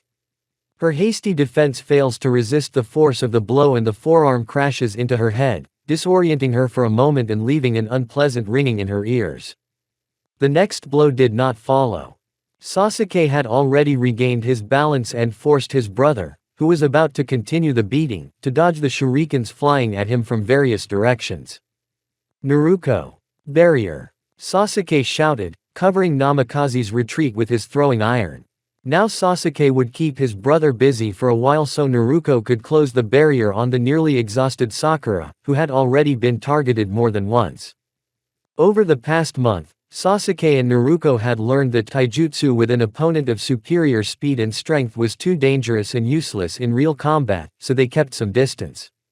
In taijutsu sparring, Itachi held back, limiting himself to practicing techniques, but now it was real combat. The younger Uchiha had only a pair of kunai and 4 shurikens. Trying to buy more time, he threw them in turns, trying to anticipate where his brother would dodge and what his next move would be. The Sharingan accelerated consciousness, slowing down the world in the eyes of its wearer. It was the only thing that allowed him to miraculously notice the faint blue glow of chakra in the reflection of the kunai's steel cutting through the air. The barrier is prepared. A series of seals and Sasuke unleashes a giant fireball.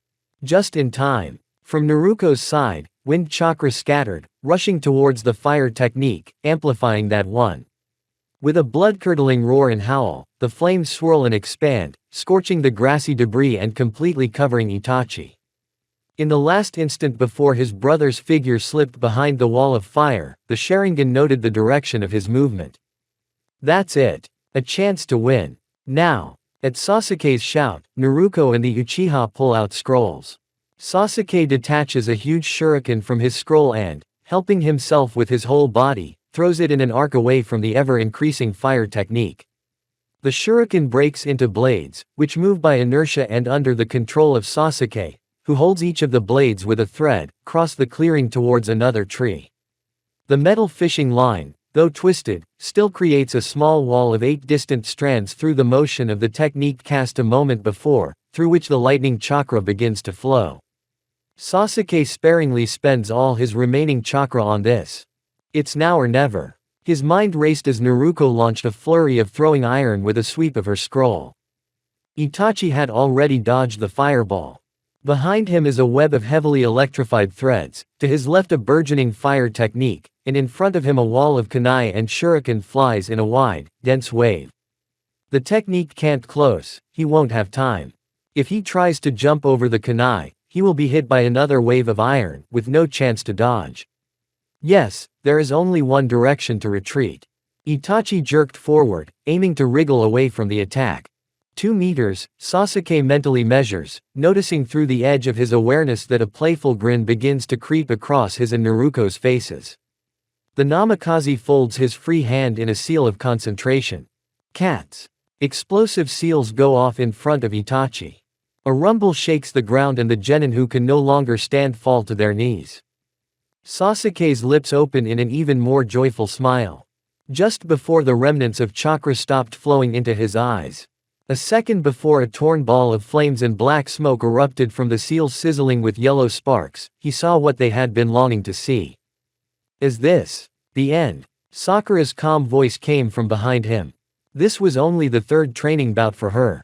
Another bout in which she had to give her best. Her team's victory fanned the joy in her heart, which was immediately quenched by an icy watery thought. We killed the heir to the great clan. Sakura did not understand her teammates' looks of joy as she stared in horror at the smoking crater. But the incipient panic was stopped by a voice coming from behind her. Well, that wasn't bad. There was Itachi, patting the smoking edge of his jersey. Phew. He's alive. But not bad, alone. I doubt anyone from our graduating year could pull something like that off. Haruna mused as she looked around the ruined training ground. Charred and fallen trees, the ground plowed by the explosions and scorched by the Kaiden. Judging by the position of the shadows, it had been at least an hour since the start of the battle. Naruto-chan and Sasuke-kun had been fighting Itachi-san for over an hour, using their arsenal of techniques and chakra. For an hour, Sakura herself supported him from behind, trying to hit him with her kunai, using all the skills she had learned during that month in the hospital to heal the wounds of her companions as fast as possible so they could continue. Twice Sakura had to take cover under Namikaze's barrier to regain strength, hiding there from Itachi's attempts to incapacitate Team Irionen. In the end she managed to pull the genius Uchiha into a trap, only to receive a "not bad" in response. To Naruto and Sasuke, their temporary sensei's words meant much more. They had already pushed themselves to the limit hundreds of times this month. Developing tactics, building skills in trap, fuin, taijutsu, and even genjutsu. And all the while, they hadn't heard a word of praise from Itachi. That was of no concern to them. Sasuke, no matter how hard he tried, had never received his father's approval by comparing him to his brother. Naruto, in training with Toshiro, received insults to his powers along with explanations.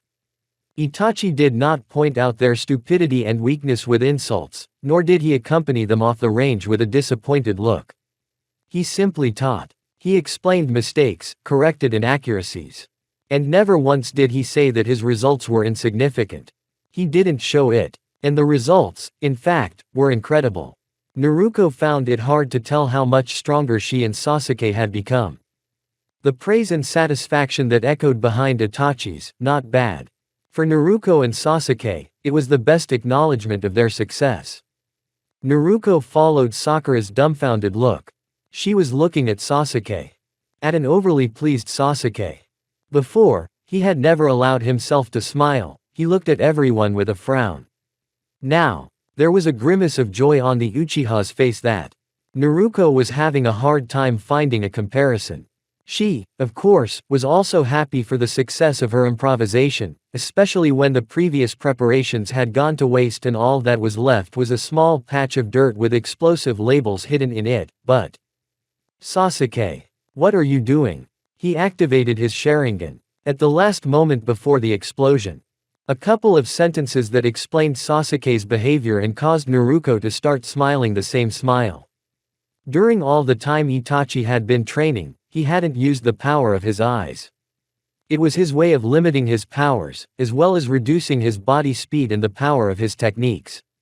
Naruto had seen what Itachi was capable of when he defeated the legendary Sannin instantly in the Land of Waves, but at home she had also asked her father about her older brother Sasuke's strength. Minato had told him, for some reason he then grumbled, many things about Itachi, especially his dangerousness compared to most Jonin. Itachi's strength was on par with Kage's. And they had forced a shinobi of such strength to get serious. Yes, just for a moment and they'd knocked him out of chakra in the end, but they'd done it. Sasuke turned to Naruto observing the vivid expression of astonishment on her face and joy in her eyes. And, one more thing. Naruto. The hair. What? The girl pulled her hair into a ponytail, noticing the singed and burned locks. But Bayo. Again. Sakura, can you give me a hand? She turned to Haruno, pulling out a pair of scissors from the drawing on her forearm. Huh, sure. Namikaze's hair had shortened by 10 centimeters in the last week, now reaching halfway to her shoulder blades. After each of those workouts leading to another haircut, he was beginning to hate the Kaden more and more. Itachi managed to tousle her hair over and over again, without miraculously burning all her hair. Naruto, water, Sasuke exhaled wearily. At the request, the girl sat down in front of Sakura and uncorked 3 bottles of water, tossing one to Sasuke and holding out the other to Sakura. And while you two get cleaned up, let's break up the fight, said Itachi, who had been silently observing the genin. At least he had no doubt that the trio would get the title, except that Sakura would not do so in the Chunin exam, but in the B rank of Irionen. Haruno has a clear talent for Irionen jutsu. Noticing that the whole team was paying attention to him, Itachi continued. The fight lasted longer this time. For a full 20 minutes. Though you relied too much on the traps and barriers placed around the training ground, the faces of the 3 of them soured as if they had eaten a dozen lemons. They had spent all night setting up traps, fuin barriers. And Itachi had dodged them or put them out of action at first. It's one thing to hope that the enemy will fall into a trap, but to rely completely on ground preparation as you did, believing that it will take me out of the fight, is unacceptable. Several times you set a trap for yourself and made mistakes trying to trap me in the barrier, and if it hadn't been for Sakura, the fight might have been over in the 10th minute.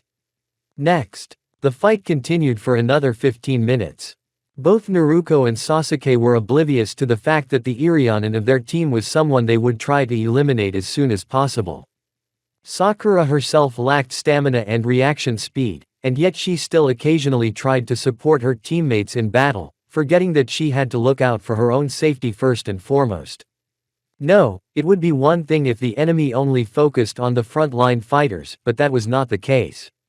Itachi more than once, besides attacking Sasuke or Naruto, directed techniques at Sakura or threw kunai at her. Other than that, no complaints. You even surprised me with that last move. Of course, Itachi wouldn't be surprised. To accomplish what those two did in the time it took to fly, powered by the fireball futon, isn't within the reach of just anyone.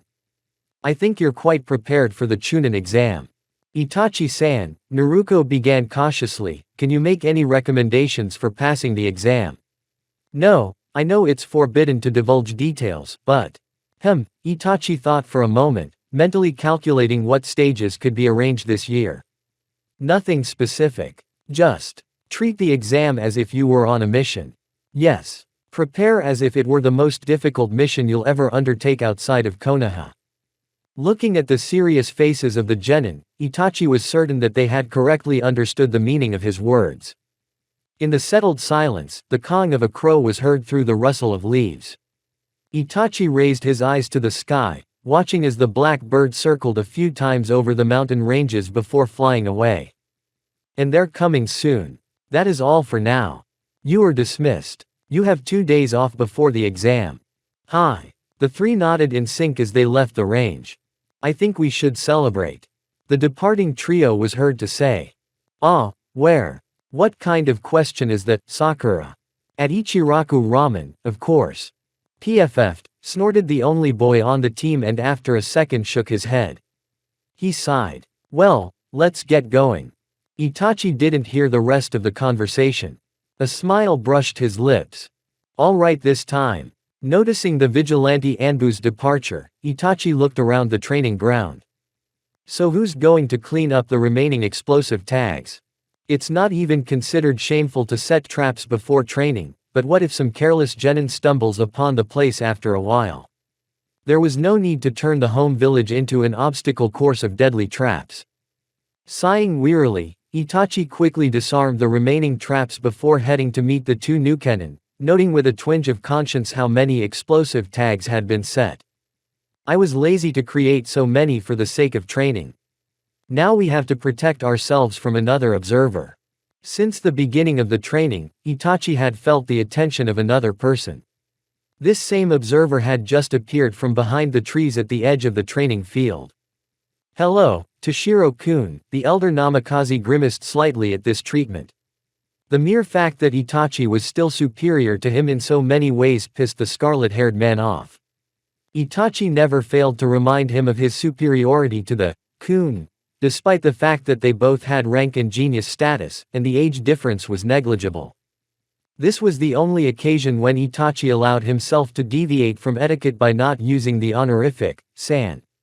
The only 2 times the Uchiha had seen Toshiro interact with his sister were a complete reflection of Fugaku's relationship with Sasuke.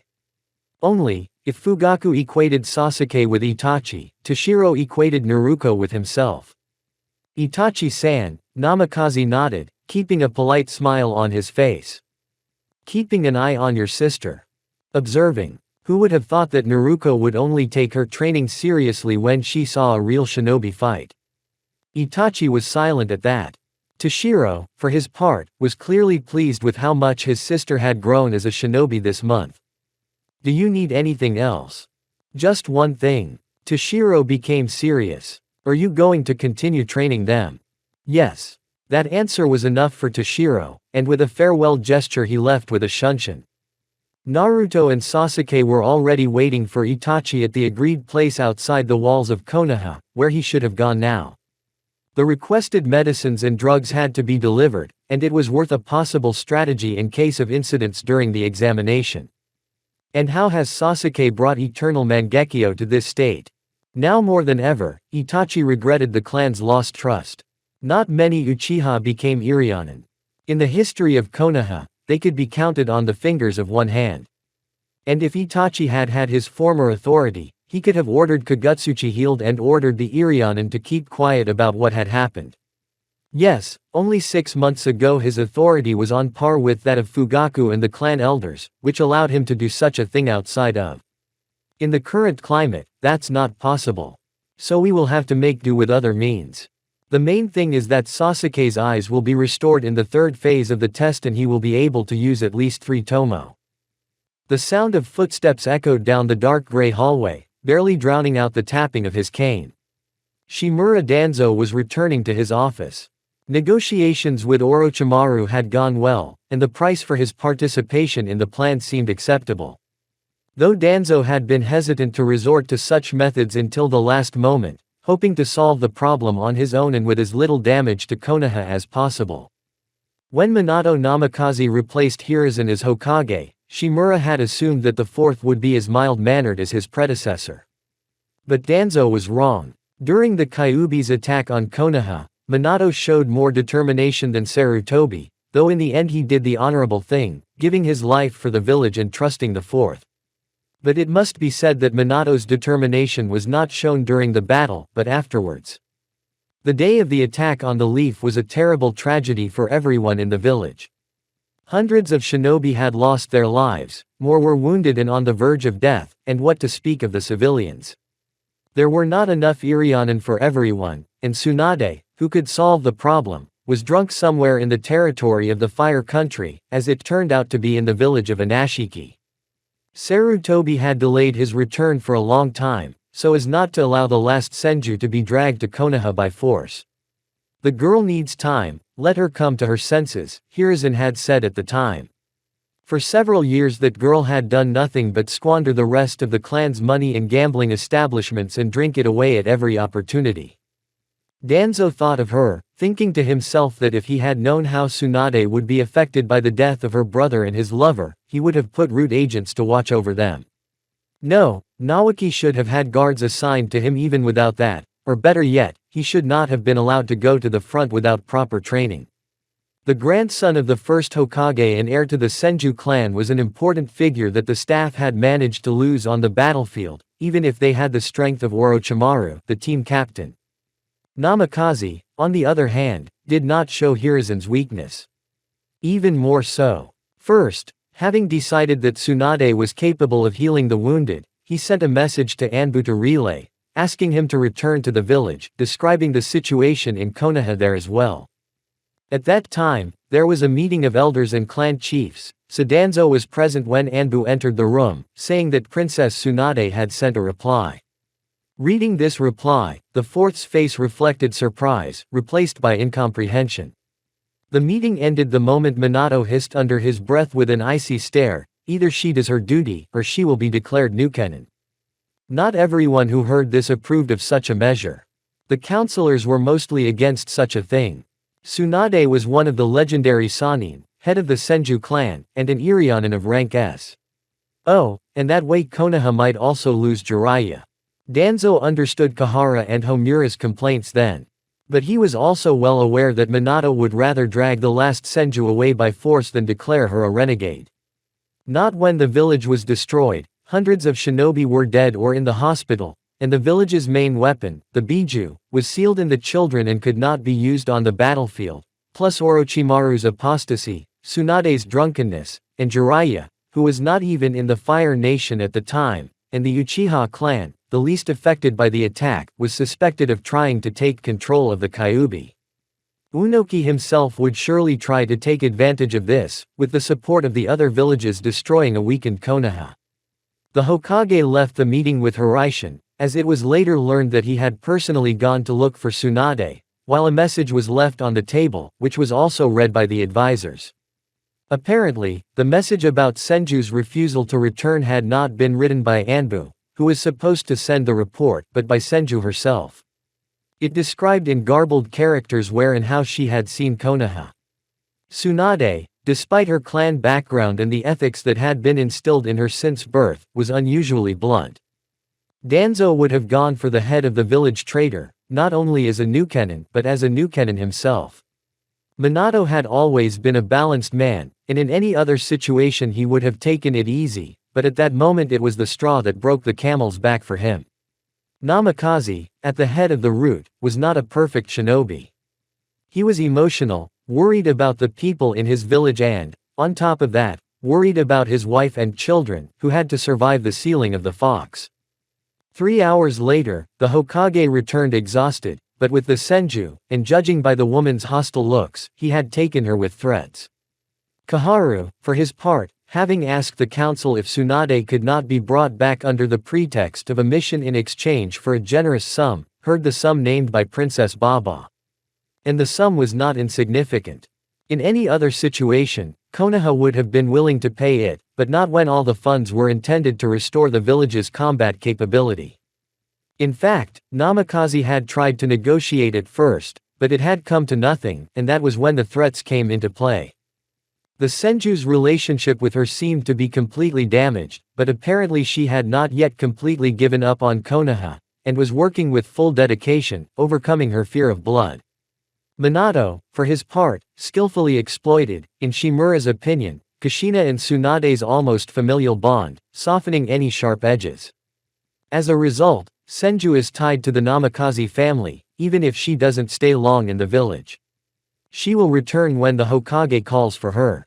At that difficult moment, Danzo repeatedly compared Hiruzen to Minato.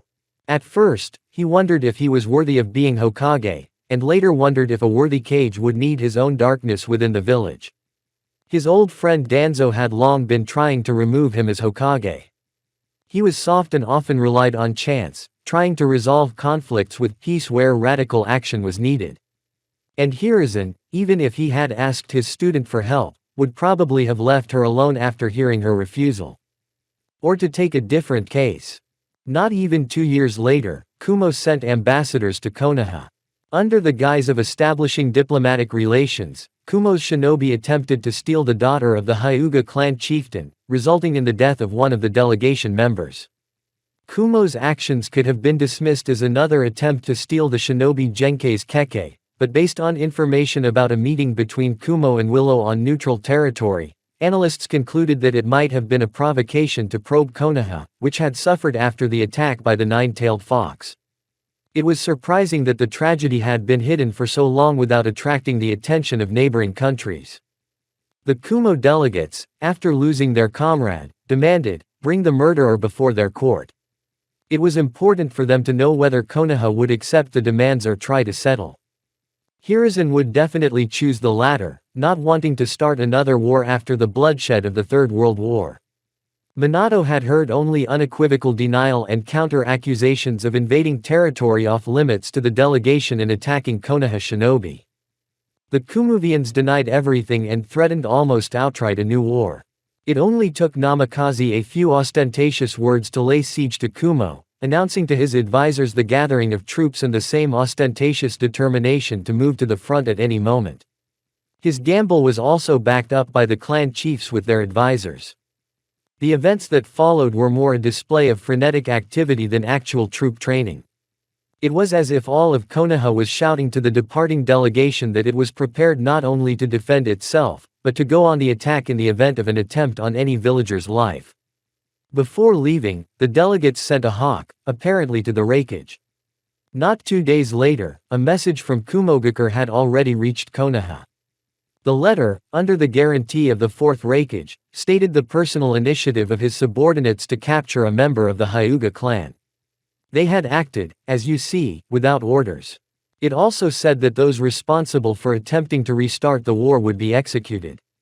Minato was still an unknown figure in the political arena, and he was taking advantage of that. He was also taking advantage of the fact that his name could be used to frighten the Jonin of Iwa. Unoki was overly cautious, and he certainly wasn't entirely sure if his readiness for war was a publicity stunt. So he backed off, cooling those Raikage fervors. But that was assuming the version of the alliance between Iwa and Kumo was true. If it was Kumogakure's personal initiative, even more so.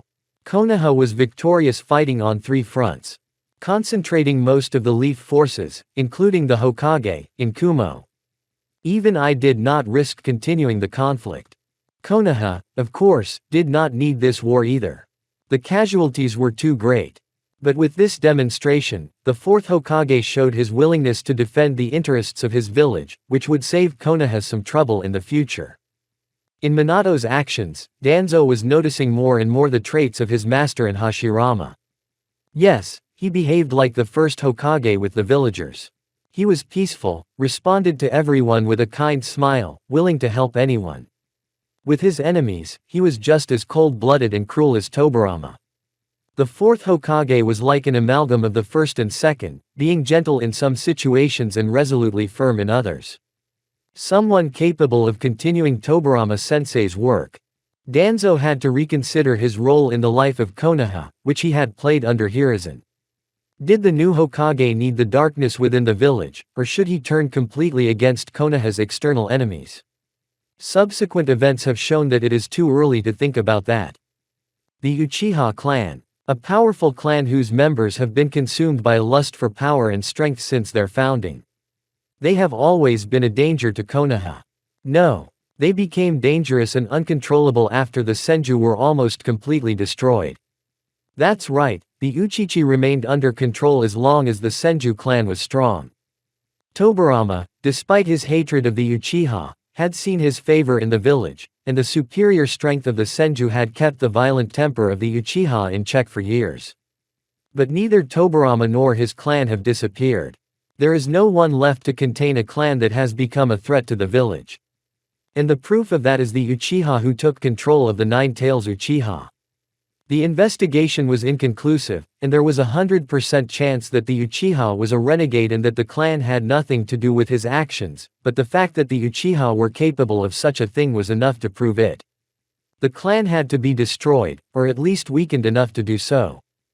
That was the problem with Minato's policy. He did not see the Uchiha as the threat that had loomed over Konoha for over 15 years. Make concessions. Try to negotiate. The Uchiha would always be hungry for more, their pride destroying what Hashirama and Tobirama had built. As good as Minato was for the position of Hokage, he was still too inexperienced. As he rounded another corner, the office door appeared. Danzo put his hand on the barely visible bulge in the wall to the left of the entrance and boosted the Fuin symbols with his chakra. The door opened, letting in the owner of the modest office. On the desk, illuminated by the only lamp in the room, was already a stack of papers. The Anbu route was running like a perfectly tuned machine, and all the requested information and reports had been delivered on time. Danzo took a seat at the desk and picked up the first stack of papers. Itachi had not lived up to expectations. He had continued to vacillate between the village and the clan after Shisui's death, but it seemed he had made a choice, for Danzo's plans, not the worst. He chose his side, contradicting both the Konoha leadership and the clan head on some issues. The only thing worse would be Itachi's continued support of the clan. Except, why would he accept the task of training Kakashi's team? Mangekyo's awakening was also confirmed. Orochimaru failed in the capture attempt, but he also implied that he knew about the eye evolution, intentionally or not. This could indirectly point to root, and the accusation of cooperation with the new Kennen would be impossible to avoid, but Orochimaru's spy had been identified, so he could be blamed. At present, the Uchiha clan is divided between Fugaku's supporters, who cooperate with Konoha's high command, and those radicalized against the current government. Fugaku still manages to keep the radicals from acting rashly, and if nothing changes, the clan will regain lost ground with the light hand of the Hokage. Then all Danzo's efforts will go to the tail of Biju. He has little influence left. The plan to provoke a clan uprising is about to fail, so we can wait no longer.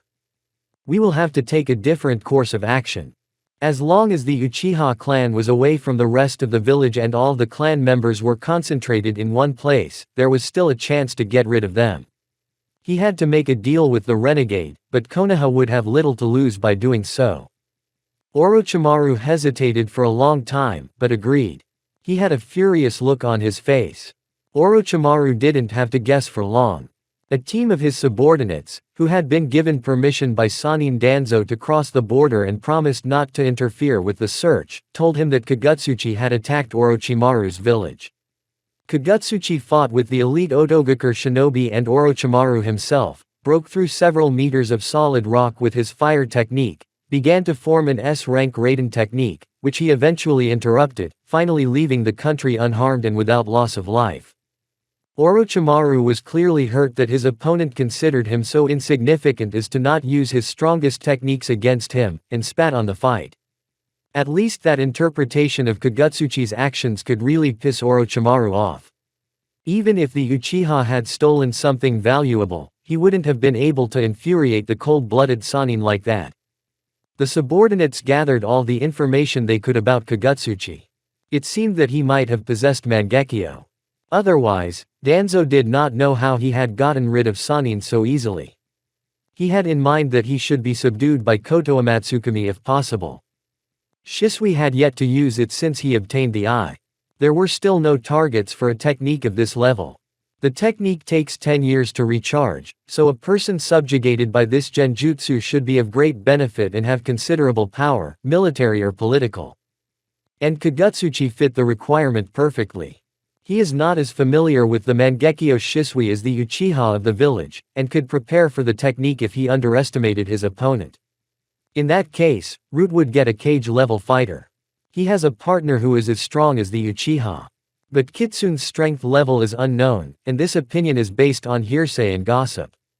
But it is better to separate the two before using Koto Amatsukami on Kagutsuchi, even if it is a long shot. On a sheet in Kagutsuchi's file, Danzo drew a hieroglyph with a brush. This Nukenen's papers would go on the shelf with the rest of the dossiers with the same notation. After acquiring Mangekyo, Shisui Shimura had been gathering as much information as he could about figures whose power could be used for the benefit of the village. This file would be the 27th. The pile of papers was slowly getting smaller and smaller. Only after studying all the information in these reports would it be possible to perfect the new plan.